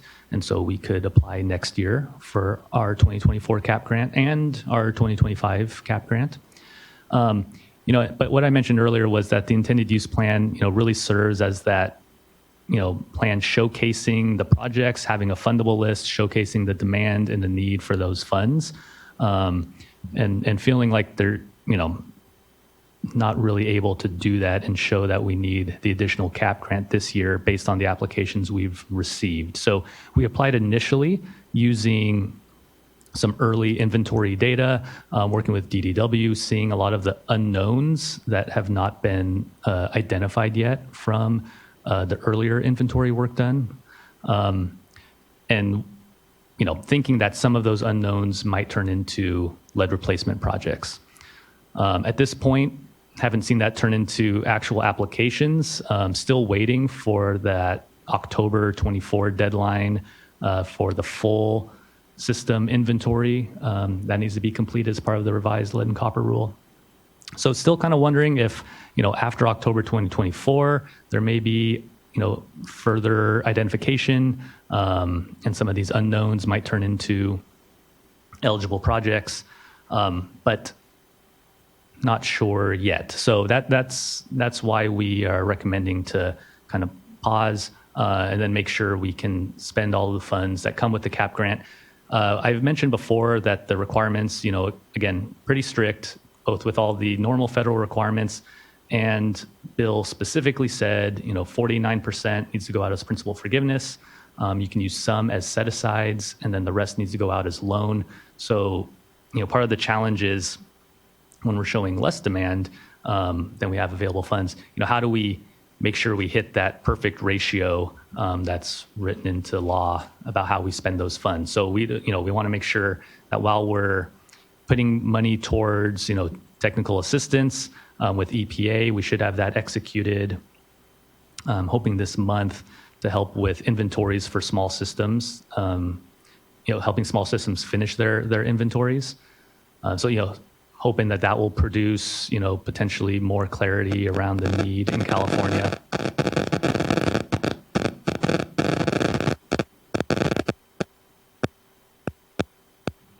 Well, I don't think it's me, but so that's kind of a wait and see. But we're not missing out on anything, is what I would say, by not applying this year.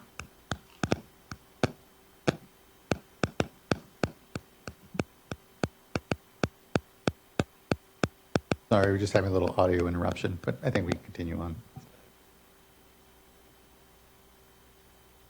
almost hypnotic. Next slide, please. Oh, thank you. This is getting into some of the details, and we continue to get additional guidance from EPA around eligible uses of these funds. I don't want to scare anyone away. If you have anything that could remotely look like a lead replacement project, please reach out to us, and we are going to spend all our time waiting on you and figuring out a path forward. One thing to maybe encourage you is that the 2024 dollars and beyond did change eligibility so that galvanized lines downstream of unknown lines or unknown connectors will no longer be eligible. However, the 2022 and 2023 dollars that we still have available could be used for that. So if you fall into that category, come in now and we'll commit those funds to you, and someone else will have to worry about their galvanized lines downstream of unknown lines in the future.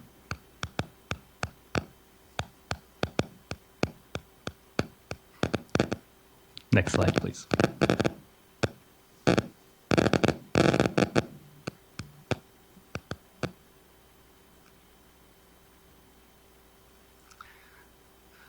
All right, these key performance indicators are pretty similar to last year, but just wanted to mention them again. We've included them as part of our ongoing kind of long-term and short-term goals, and then also had some of those performance metrics and indicators in the IUP. I'm just going to run through them real quickly, and then you can see kind of our quick calculation. We're still, at fiscal year end, not too long ago, so those might need to get refined a little bit. But at quick glance, kind of how we did for 23, 24.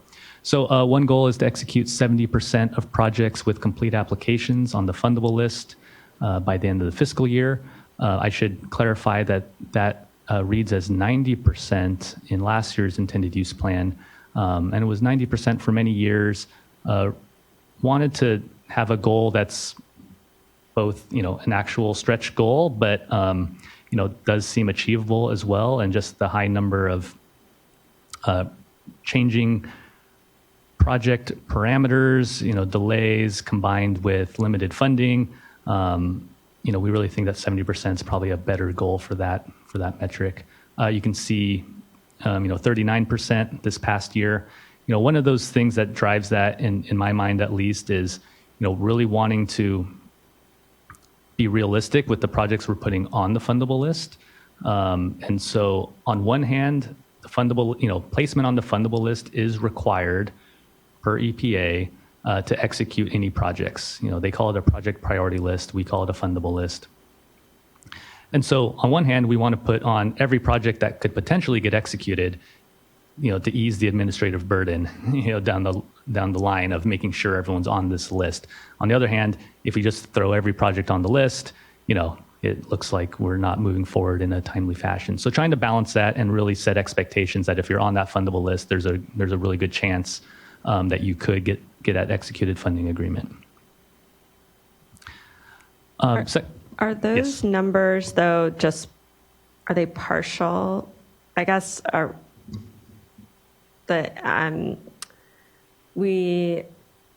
the 39% of projects executed, is that that's at the end of the fiscal year? Correct. So, there are definitely dozens of projects that are, we call routing for that final review. The funds are being encumbered or have already been encumbered.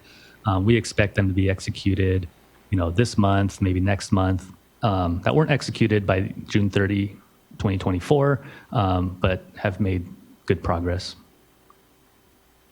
At the same time, to be a devil's advocate, we also had similar projects from last year, right, that were going to get executed any day. They were on the fundable list. Those would be easy check boxes, at the beginning of, even so for this, coming into this fiscal year, I talked about projects that they're already being drafted. They're on the fundable list again, but they should be executed, right, within weeks, not even months. And so, we get to start off pretty strong, and then we still do want to get those numbers up, though. Yeah. So, can you just give us a sense of? Is it just workload, Or are there reasons that when there is a complete application, we've only, that's a lower percent of that we've been able to do? So to be honest, I mean, I think it probably, there's many things we could point to. I'd say the thing that stands out in my mind this year is the Budget Act. And so in January, when the governor's budget proposed, kind of reductions from multiple funding pots, one example is there was PFAS grant from the general fund. So 6 projects were encumbered to receive those funds. The money was cut. And so we had to scramble to find an alternative funding source with different requirements, get those lined up, get them rerouted. So they're routing now. I mean, most of those, I think we were able to find an eligible funding source for those. But, those are 6 agreements that would have been executed. So that's just one example, but that was true for multiple general fund pots, right? And so that pivot is definitely challenging, not only on the administrative side with the encumbering, disencumbering, but also just that eligibility check. There's a lot in the weeds there with the federal requirements, which in a lot of cases the needed funding source to replace anything that was lost from general fund or others.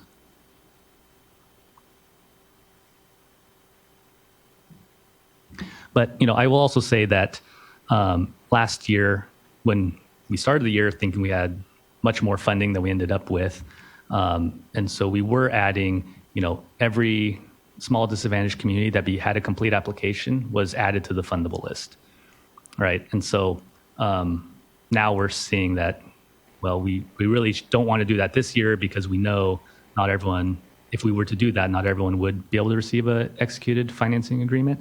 So it's those sorts of dynamics as well that, we want to be a little bit better about, what's on the fundable list can get executed. Again, I would say that's more due to the Budget Act changes than poor planning or anything. Yeah, and I wouldn't want to not allow them to get on the fundable list. I would think we'd want to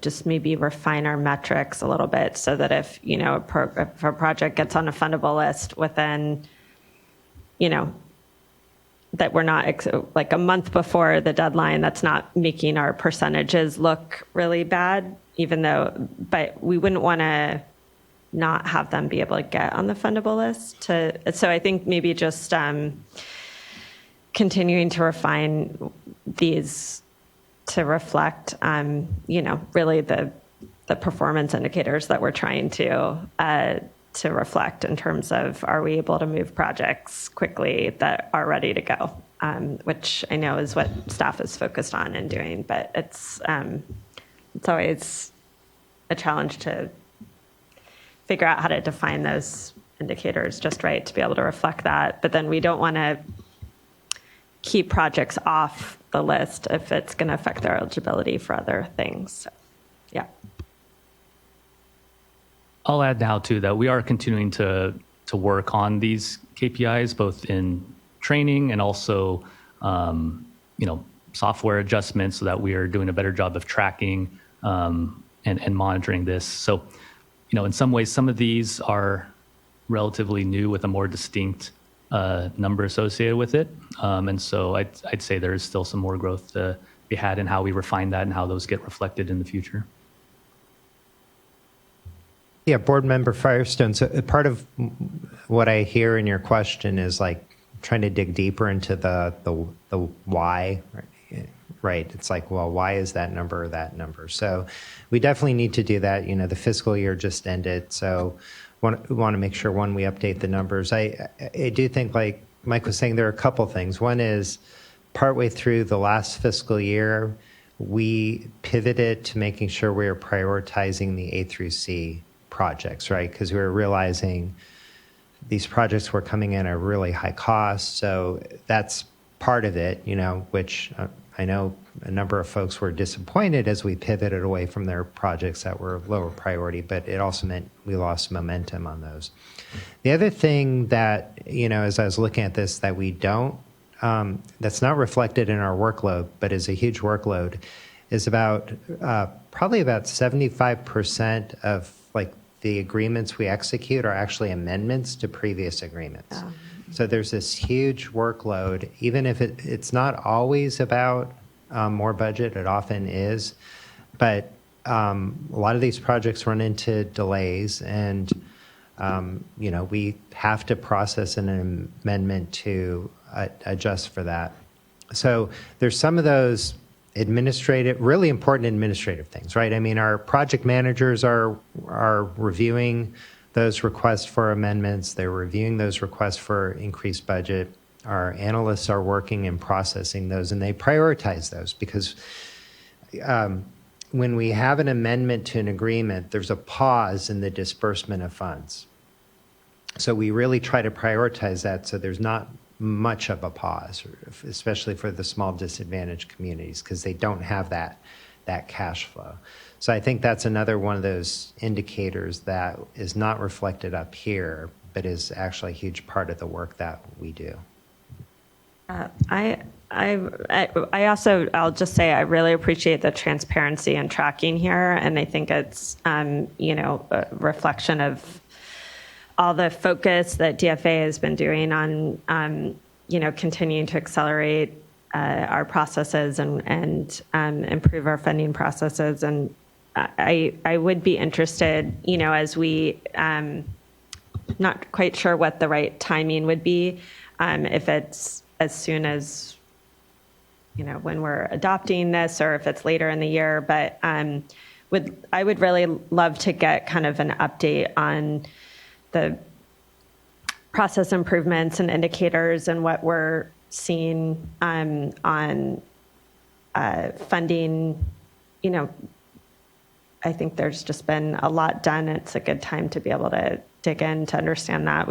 I know it's a sort of theme that we've been trying to make sure that we're getting both, our processes and the applicants to be moving as quickly as possible and avoiding delays. So we've put some time limits on the applicants as well on things to get things resolved, so we can keep things moving. But identifying what to do to help bring these percentages up.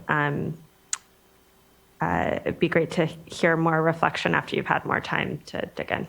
Thanks.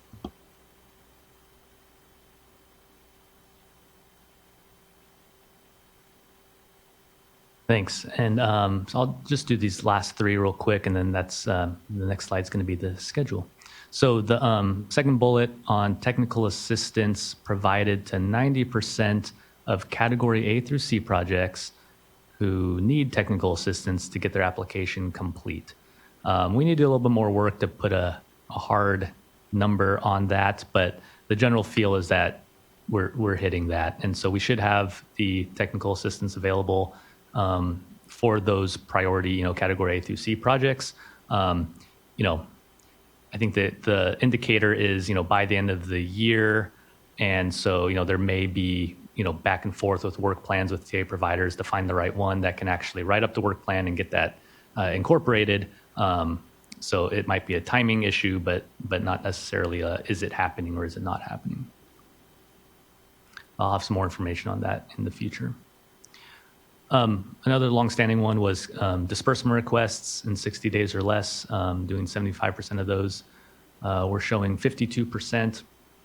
I'll add that, a new process improvement has been regular meetings with our disbursement managers and the seniors and supervising engineers to make sure that, we're making those, we're completing those quickly and doing our part of that. When we talk about 60 days, that's not 60 days of water board staff time. That's total processing time, which includes some other agencies. But, really controlling the part that we can control in there. And then finally, executing agreements within 5 months of completing package reviews and receiving legal concurrence from applicants. Again, I think this one's pretty impacted by the fund shifts that we experienced this year. Because, at the time that we have everything complete, what I've seen is we're processing those, on a pretty tight schedule. One thing that I do think we could improve on is the communications, mostly for loans.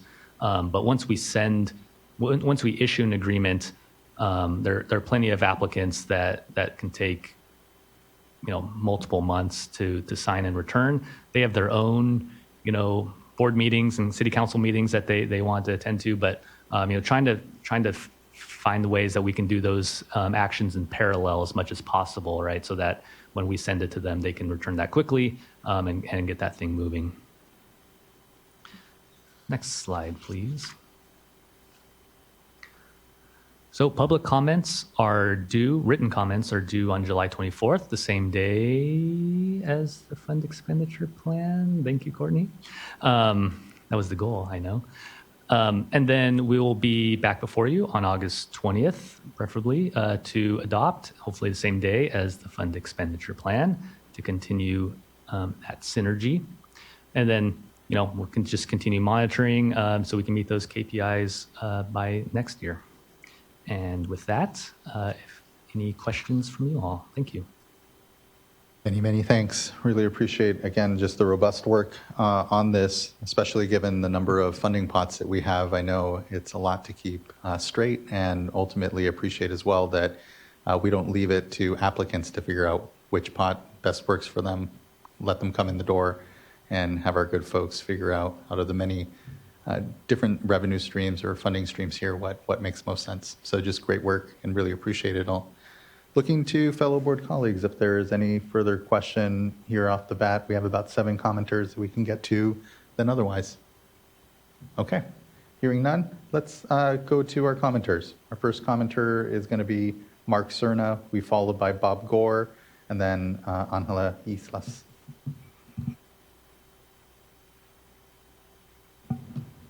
Oh, you're still on mute. Apologies. You should be invited to unmute, Mr. Cerna. Here you are. Okay. Good afternoon. How about that? Works well. Good afternoon, Chair Esquivel, members of the Water Board, staff, and members of the public. My name is Mark Cerna. I'm the Chief Engineer and Assistant General Manager for South Coast Water District. So thank you very much for the opportunity to speak briefly about our Doheny Ocean Desalination Project. And we respectfully request that the board include the Doheny project on the Drinking Water State Revolving Fund IUP fundable list for fiscal year 24-25. I'd also like to thank the Water Board staff members, Michael Downey, Win Trin Lee, and John Paul Blanco for the efforts they've made to get us to this point and to support this important project for the state. They've been outstanding to work with. So for the past 20 years, our agency, along with our supporters like the Municipal Water District of Orange County, have been planning, testing, and diligently laying the groundwork for the Doheny project. So being placed on the IUP fundable list represents another critical milestone in our pursuit of enhancing water supply reliability for our customers and the region. Beyond that, it will also serve as an essential lifeline for South Orange County during potential long-term disruptions in imported water supplies.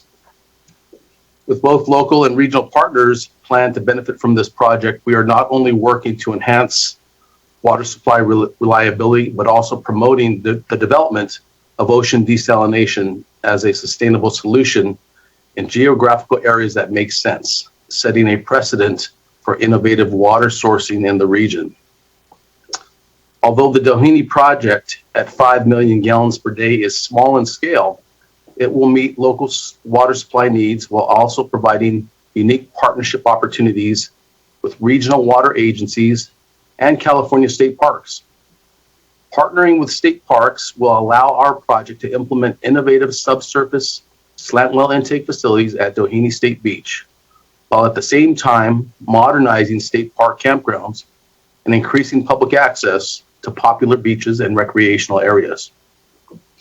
South Coast has successfully secured all necessary permits and approvals from the Regional Water Quality Control Board, State Lands Commission, and California Coastal Commission, allowing this project to move forward. We currently plan to award a progressive design build operate contract next month, bringing us one step closer to realizing the Doheny project's potential. So thank you for your time and consideration, and I'm available to answer any questions you may have. Thank you, Mr. Serna. Appreciate your time here and addressing the board and being part of today's IUP discussion and for the leadership around this project. Thank you. Next, I'd like to call up Bob Gore. Robert Gore from the Gualco Group on behalf of the South Coast Water District. Mr. Serna hit all the highlights. This plan does, though, meet the state's ocean plan. It also, as someone who grew up surfing from Seal Beach down to the Trestles, does provide a lot of new access to a campground that serves a diverse population, and the beaches in Southern California need these type of projects. It also has $70 million in loans and grants from WIFIA, the federal program, and various state agencies, including DWR. And of course, we'll answer any questions and allow me to express my gratitude to staff and to the board. Thank you. Thank you for that, Mr. Gore. Much appreciated. Next, I'd like to call up Angela Islas, to be followed by Nick Blair, and then Andy Morris. All right. Hi, everyone. Angela Islas again, Water Projects Coordinator with CCJN. So just a short comment. Again, this is, y'all have been definitely in some tight discussions, just discussing about some of the set-asides for the projects. And, you know, again, that's a very tremendous effort that y'all had tackled, and really appreciate you all for just doing the tremendous work in ensuring that a lot of our projects for our small DAC and disadvantaged communities are able to still move forward with some of their anticipated projects. And so the only one I just wanted to touch a little bit on, because we are working, again, we are awaiting a work plan approval for a future consolidation project. You know, it's unfortunate to see that consolidation incentives were reduced for this fiscal year. And so, you know, this is a complication where, you know, we definitely want to see more support for consolidation projects, but also, as mentioned in my previous comment, there definitely needs to be more support on domestic well consolidations, because again, those are really tough. Those can, you know, get really complicated. There's a lot of challenges that come in between with getting domestic wells to fully get connected to a new water system. So that for me is just, you know, again, like I think there needs to be more thought into that, as well as to see how much more support can be done to provide more effort towards consolidation. But I wanted to end as well just to say that I do support our colleague at Community Water Center's future comments that will address other points that I didn't address on the consolidation incentives piece. So again, just thank you so much for the opportunity again, and really look forward to still continuing to stay engaged with the final IUP draft for next month. Thank you as well, Ms. Islas. Appreciate those good comments and participation and contributions here. It's much appreciated. And the continued focus definitely here on communities underserved and especially domestic well owners. So thank you. Next, I'd like to call up Nick Blair, be followed by Andy Morris, Don White, and then our last commenter leave here will be Eric Oriana. Good afternoon. Good afternoon, Chair Esquivel and board members. My name is Nick Blair, frequent commenter, state relations advocate with the Association of California Water Agencies, or ACWA. We represent 470 public water agencies throughout California that supply water to domestic, agricultural, and industrial uses for over 90% of California's population. We appreciate the opportunity to comment today on the Drinking Water SRF IUP and the ongoing conversations that we have with DFA staff as part of the SRF advisory group on the IUPs, and conversations about potential future policy amendments that you've alluded to today. We'll also be submitting written comments to supplement what I'm saying today. So first, we support the option on the emerging contaminant funding being raised to $10 million per water system, as our members are working diligently to comply with the state's ambitious drinking water standards, including the CRUM 6 MCL and upcoming PFAS treatment efforts that are underway. Moving on to the consideration of the award cap being $50 million for 1 year and then $100 million for longer term. Some of our larger members have some concern that this may be challenging for some of their projects, such as sediment replacement and then large trunk line replacement projects that are under development. We do recognize that DFA is trying to manage distribution of funds that is nearing oversubscription, but we do hope that flexibility can be considered for larger projects if there for some reason are funds that are left over. We look forward to future conversations on that if that is feasible. As we have in the past, we've had conversations, and we would hope there's consideration to consider broadening the definition of disadvantaged communities to include discrete communities or neighborhoods within the service territories of larger urban areas. As currently written, does not allow for principal forgiveness or grant funds to some of the poorest neighborhoods in the state. DFA has made an exception to this definition through the lead service line replacement supplemental IUP, and we believe it could be beneficial to provide some additional flexibility here. Just a few other things. We've received some requests for greater clarity on annual funding available versus how much has been already allocated to projects, and then also versus how much remains to be allocated. That would be helpful for some of our members who are considering applying, but if there is not funding available, they'll look to other sources. We've also had some members bring up earmark discrepancies, and we appreciate that DFA and US EPA are currently working with our members on that, just to make sure that everything is categorized as accurately as possible. And then lastly, one point of clarity we'd like on within the IUP, there's a point of saying that starting construction before State Water Board has provided approval to proceed and complete environmental review may render a project ineligible. Does this mean that environmental clearance and approval to proceed, two separate things, must be achieved before starting a project? Thank you, Mr. Blair. Appreciate those comments. On that last point, I don't know if there's a quick response from Mr. Downey. The really short answer is yes, both are needed. Slightly longer version is that that's a drinking water SRF requirement only, so not on the clean water SRF side. And so what we have been doing is once we have complete environmental, we'll issue a letter kind of signaling that more explicitly so that it creates an eligible start date for projects. So any project that needs to start construction, no one should start construction before environmental review is complete. That definitely makes it ineligible. But once we get through that step, we can work. What we've been doing is working with agencies. So if they need that clearance ahead of the execute agreement, we can provide that. Thank you. Appreciate that, Mr. Downey. And Mr. Blair, just really quick on the discrepancies on earmarks.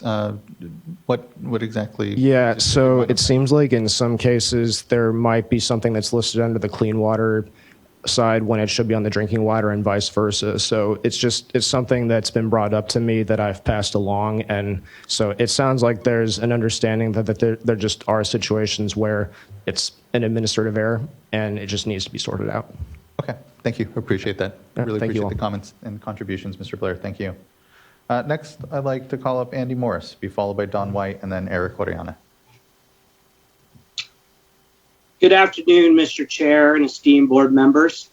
My name is Andy Morris, and I serve as Director for Elsinore Valley Municipal Water District. And on behalf of Elsinore Valley, I wish to express our deepest appreciation for the strong relationship we have cultivated with the board and your dedicated, awesome staff. Today, I'm here to extend our thanks for the critical resources allocated to our projects. I also wish to advocate for maintaining a degree of flexibility in funding allocations. While we understand the necessity of capping loan or grant amounts for fundable projects to facilitate broader funding coverage, it is essential to consider factors such as escalating construction costs affecting existing projects, which was noted in the draft IUP.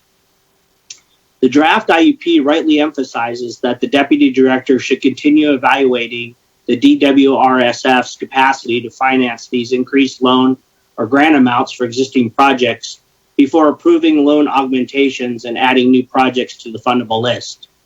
Allowing for flexibility in funding levels would enable agencies like ours to navigate cost increases due to various factors beyond our control.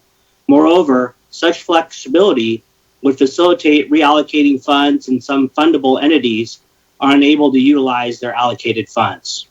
In summary, this passage outlines guidelines for managing and allocating funds from the DWSRF, emphasizing financial responsibility, flexibility in funding allocations, and proactive management of project costs in the face of potential increases.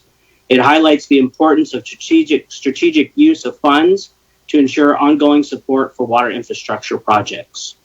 Additionally, as outlined in the draft IUP, California anticipates receiving a little over $15 million for fiscal year 24 through the CWSRF Emergency Contaminants Funding, as appropriated by the Bipartisan Infrastructure Law. The State Water Board has proposed transferring the entire CWRSF Emerging Contaminant Capitalization Grant to the Drinking Water Revolving Fund. We fully endorse this proposal and support raising the funding threshold to $10 million per water system that applied previously, as outlined in the Emergency Contaminant Supplemental Intended Use Plan. We also support the increased maximum principal forgiveness and/or grant for emergency contaminant projects. PFAS is a significant concern for Elsinore Valley, and we have significant funding needs to meet the EPA regulations. For the purpose of the DWSRF funding, disadvantaged community means the entire service area of the community water system or community therein in which the median household income is less than 80% of the statewide annual MHI.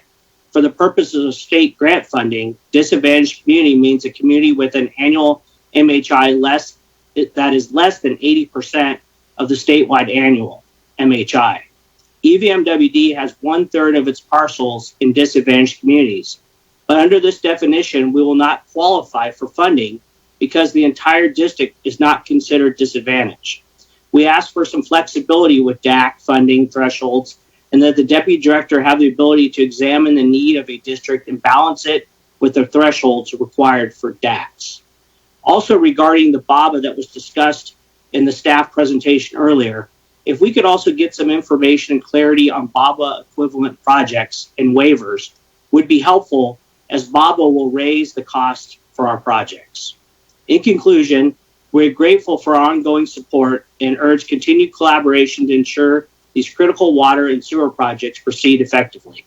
Affordability is a priority for me and EVMWD, and with the compounding regulations and increased costs, water and sewer service are on the rise. It is critical for a district like ours to have access to funds to support the needs of our service area.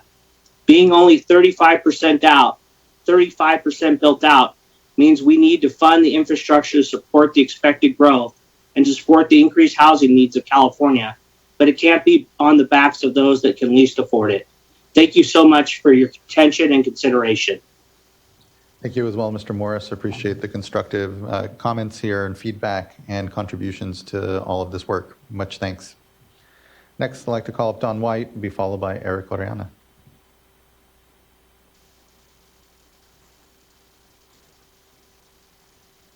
Hi. Good afternoon, Chair Escobar and Water Board members. I really appreciate you taking my comments this afternoon. Again, my name is Dawn White. I'm the Water Quality Manager for Golden State Water Company. My comments are also on behalf of the California Water Association. CWA is a statewide association of California Public Utilities Commission regulated, CPUC regulated water companies.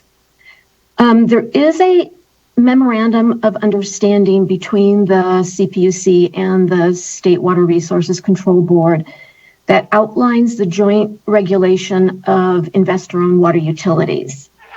The MOU speaks to coordination on water quality, compliance with Safe Drinking Water Act, support for low-income customers, and consolidation of unsustainable water systems. But the MOU is silent on coordination between the two agencies on grant funding. Although we have a positive working relationship with Division of Financial Assistance staff, investor-owned utilities are still experiencing significant challenges with grant funding, specifically related to the limited understanding of how the CPUC regulates rates and oversees financing. As an example, the Golden State Water Company acquired the Robbins system in Sutter County in May 2022, so more than 2 years now. The system's been out of compliance with the arsenic MCL for many years. We are ready to provide a solution to this community. We finished design on a new well and treatment plant and completed a construction funding application in January of 2023.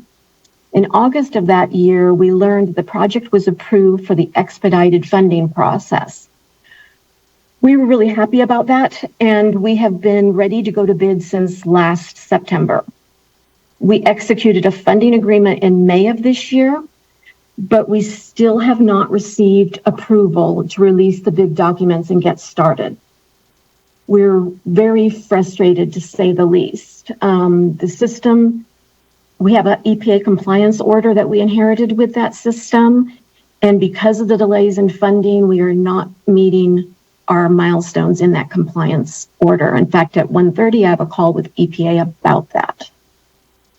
So we'd like to see the MOU updated to add grant coordination, specifically outlining the role of each agency in the grant-making process and improving coordination to eliminate duplicative processes and streamline administration. These changes will ensure that all water utility customers have equal access to state funds. We've asked the CPUC to reach out to State Water Board members to reinforce our requests for this inclusion, and we will be submitting written comments as well.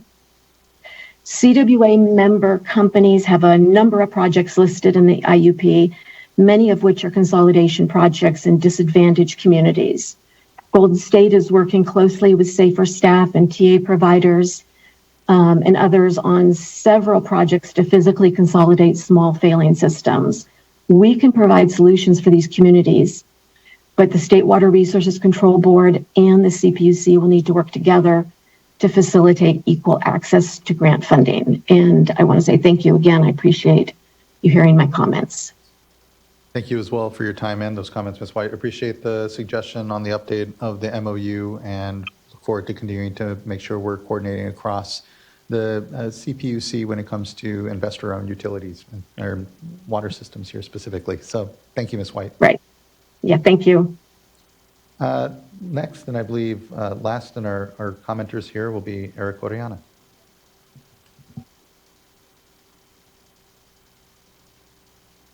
Thank you, Chairman and board members, again for the opportunity to share comments. This is a bit of a continuation of the previous mention of prioritization for domestic wells. So we're working on a number of communities and outreach to these communities to, one, connect them to interim water resources, but then also look at long-term solutions for consolidation. And one of the challenges we've ran into is the $60,000 per connection threshold for the intended use plan. And so wanted to, one, call attention to the increased cost for these types of projects and request that a separate category be developed for domestic well projects. In the case that the board goes forward with some of the scenarios that were outlined in the FEP's presentation, it would be important to have a different category outlined for domestic well projects. I think it would, at the very least, just help define what's possible for some of these types of projects. So really look forward to seeing that. One, we're also sad to see consolidation incentives be reduced. We recognize the funding constraints and really encourage the board to look at just being one even-handed in providing these incentives and looking at maybe not in all projects, but in some projects where it's necessary, using that type of incentive. Another one, really excited to see PFAS and hexchrome projects be listed as a Category C project. And one last recommendation was to create a fee in lieu of interest for some of the drinking water side of things to help create additional funding for small disadvantaged communities on the grant side. So those are my comments and look forward to sharing a comment letter. Thanks so much for the opportunity. Thank you so much, Mr. Oriana. Looking forward to the letter, and thanks again for all the great contributions here to the discussion. Really appreciate the continued focus.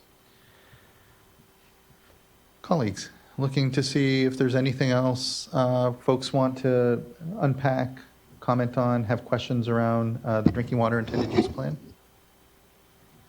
Board Member Firestone. I think just following up on that comment, I am interested in the same way that we have septic to sewer projects. And I think we'd want to, it's helpful to flesh out what domestic well to public water system projects, if we're seeing maybe some patterns or better understanding of what per capita costs are costing. They're obviously more expensive. And I think that could help us also just with our planning. But I think, as always, it's super thoughtful, and I really look forward to the comments and wish we had a lot more money. Yeah, here, board member. I think fundamentally it's just our challenge here that we're needing to prioritize our funds and trying to get that right balance. Again, trying to make sure we're doing our part in helping address domestic wells, but that price tag alone, we don't have the funding for, and so it's going to be a need to balance as always before this board. But I appreciate again our opportunity to still yet nonetheless move projects forward and understand what our capacity for that is. So, just thank you. Board Member McGuire. Yes, just really appreciate all the comments we heard today, really constructive suggestions, and again, difficult trade-offs and decisions to be made. Just wanted to kind of reflect on some of the feedback I've heard so far, and some of the comments, for example, in the DAC definition, and in terms of eligibility for grant funding. I know that's a topic that has been an ongoing challenge over many years to figure out what is a disadvantaged community, how to best define that, and how to connect the funding with the communities that need it most. And when you look at the larger systems that do have areas that are economically disadvantaged or have other challenges, it's very difficult to tease out. And so I think that topic, I don't think we have an answer for it today, but I think raising it again and having some more thought, putting some more thought to how that might be able to be incorporated into funding decisions down the road, I think would be worthwhile and something I'd like to better understand. How that might be possible or where it makes sense. Of course, I have in my mind the charts that show the demand for funding far outweighing the available supply of funding. So that weighs on me as well. But I do know that there are communities, there are individuals who would benefit from the rate relief, essentially, from these types of grant funding projects within larger urban areas, too. And I'm trying to figure out how we can accommodate as much of that type of investment benefit as we can. To the comment about, we heard from Mr. Andy Morris, he mentioned cost increases. And so that was what I asked about earlier as well. And so in order to preserve some flexibility there for existing project commitments so that we're not caught off guard later on down the road when we've committed to additional projects and then realize this prior project had an unanticipated increase. So, Mr. Downey, it was great to hear your feedback and that most of the projects seem to cancel out just the way things work. But that may not always be the case. That may not always happen that way, especially as we get leaner and leaner with the amount of funding that's available. So just continuing to think about different measures to preserve the flexibility and avoid unanticipated surprises down the road would be appreciated. And then also, lastly, just wanted to plus up the feedback we heard from Ms. White on the memorandum of understanding and the interest in looking at opportunities to improve coordination with the PUC and the Water Board in terms of grant funding. And I think the intent being to expedite projects to move them along more quickly, especially when some of these investor-owned utilities are looking at helping to support consolidations and helping to invest in failing systems. Thank you. Chair Esquivel, could I Please. give a couple quick responses? So one on the disadvantaged community definition, our general approach has been to look at the beneficiary area, right? So for example, when we're looking at the site cleanup sub-account, we look at, where that cleanup project is in the neighborhood. And of course, the neighborhood may be disadvantaged and the community as a whole may be non-disadvantaged. With the lead service line replacement, it's kind of a similar type of logic, right? You're replacing a lead service line in certain neighborhoods, so that neighborhood's the beneficiary. The challenge when we're looking at potentially providing grant funding in a non-DAC that has disadvantaged communities is the benefits are distributed to the whole system, right? It's like, the project may be in that neighborhood, but the benefits in terms of cost savings and everything else accrue to everyone in the community. So that's kind of the way we've been looking at things traditionally. And that also extends to like our groundwater cleanup program, with the Problem Groundwater Program, same sort of logic where a lot of times, the cleanup effort is actually in a disadvantaged community, but the benefits are to a larger community that's non-disadvantaged. And then I did want to just mention, CWA had reached out to myself and DDW, and we met with them recently, and so we've agreed we're going to have sort of a small work group. I think Dawn is going to be a member of that, as well as some other folks to brainstorm how to, expedite, streamline, make sure we're not duplicating efforts of our sister agency in terms of our reviews. So we plan to have those conversations after everybody stops going on vacation during the summer. So. Really appreciate that, Mr. Kurkowski. Other board colleagues with any comments? All right, seeing none. Again, this is a workshop, so no decision point at this moment. Looking forward to everyone's letters and appreciate everyone's comments that here contributed to today's discussion. And importantly, you all for the great work on the IUP. So much appreciated. All right, that wraps up item number 6, brings us to our last item of the day, which is board member reports. I can kick us off. Last week, I was at the California Council of Environmental and Economic Balance convening. I spoke there on Thursday morning. Additionally, then spoke and attended our Safe and Affordable Fund and Safer Advisory Group, which was really great convening, real great discussion, was appreciative of the advisory group's continued contributions to the program, and importantly, the robust discussion that was had and acknowledgement that we are 5 years into a 10-year commitment so far and have a lot of good progress to show, but still have, as we've discussed here today, a lot of work to do. So glad to have been able to attend and participate in those two things. Looking to fellow board colleagues for any other reports. Vice Chair.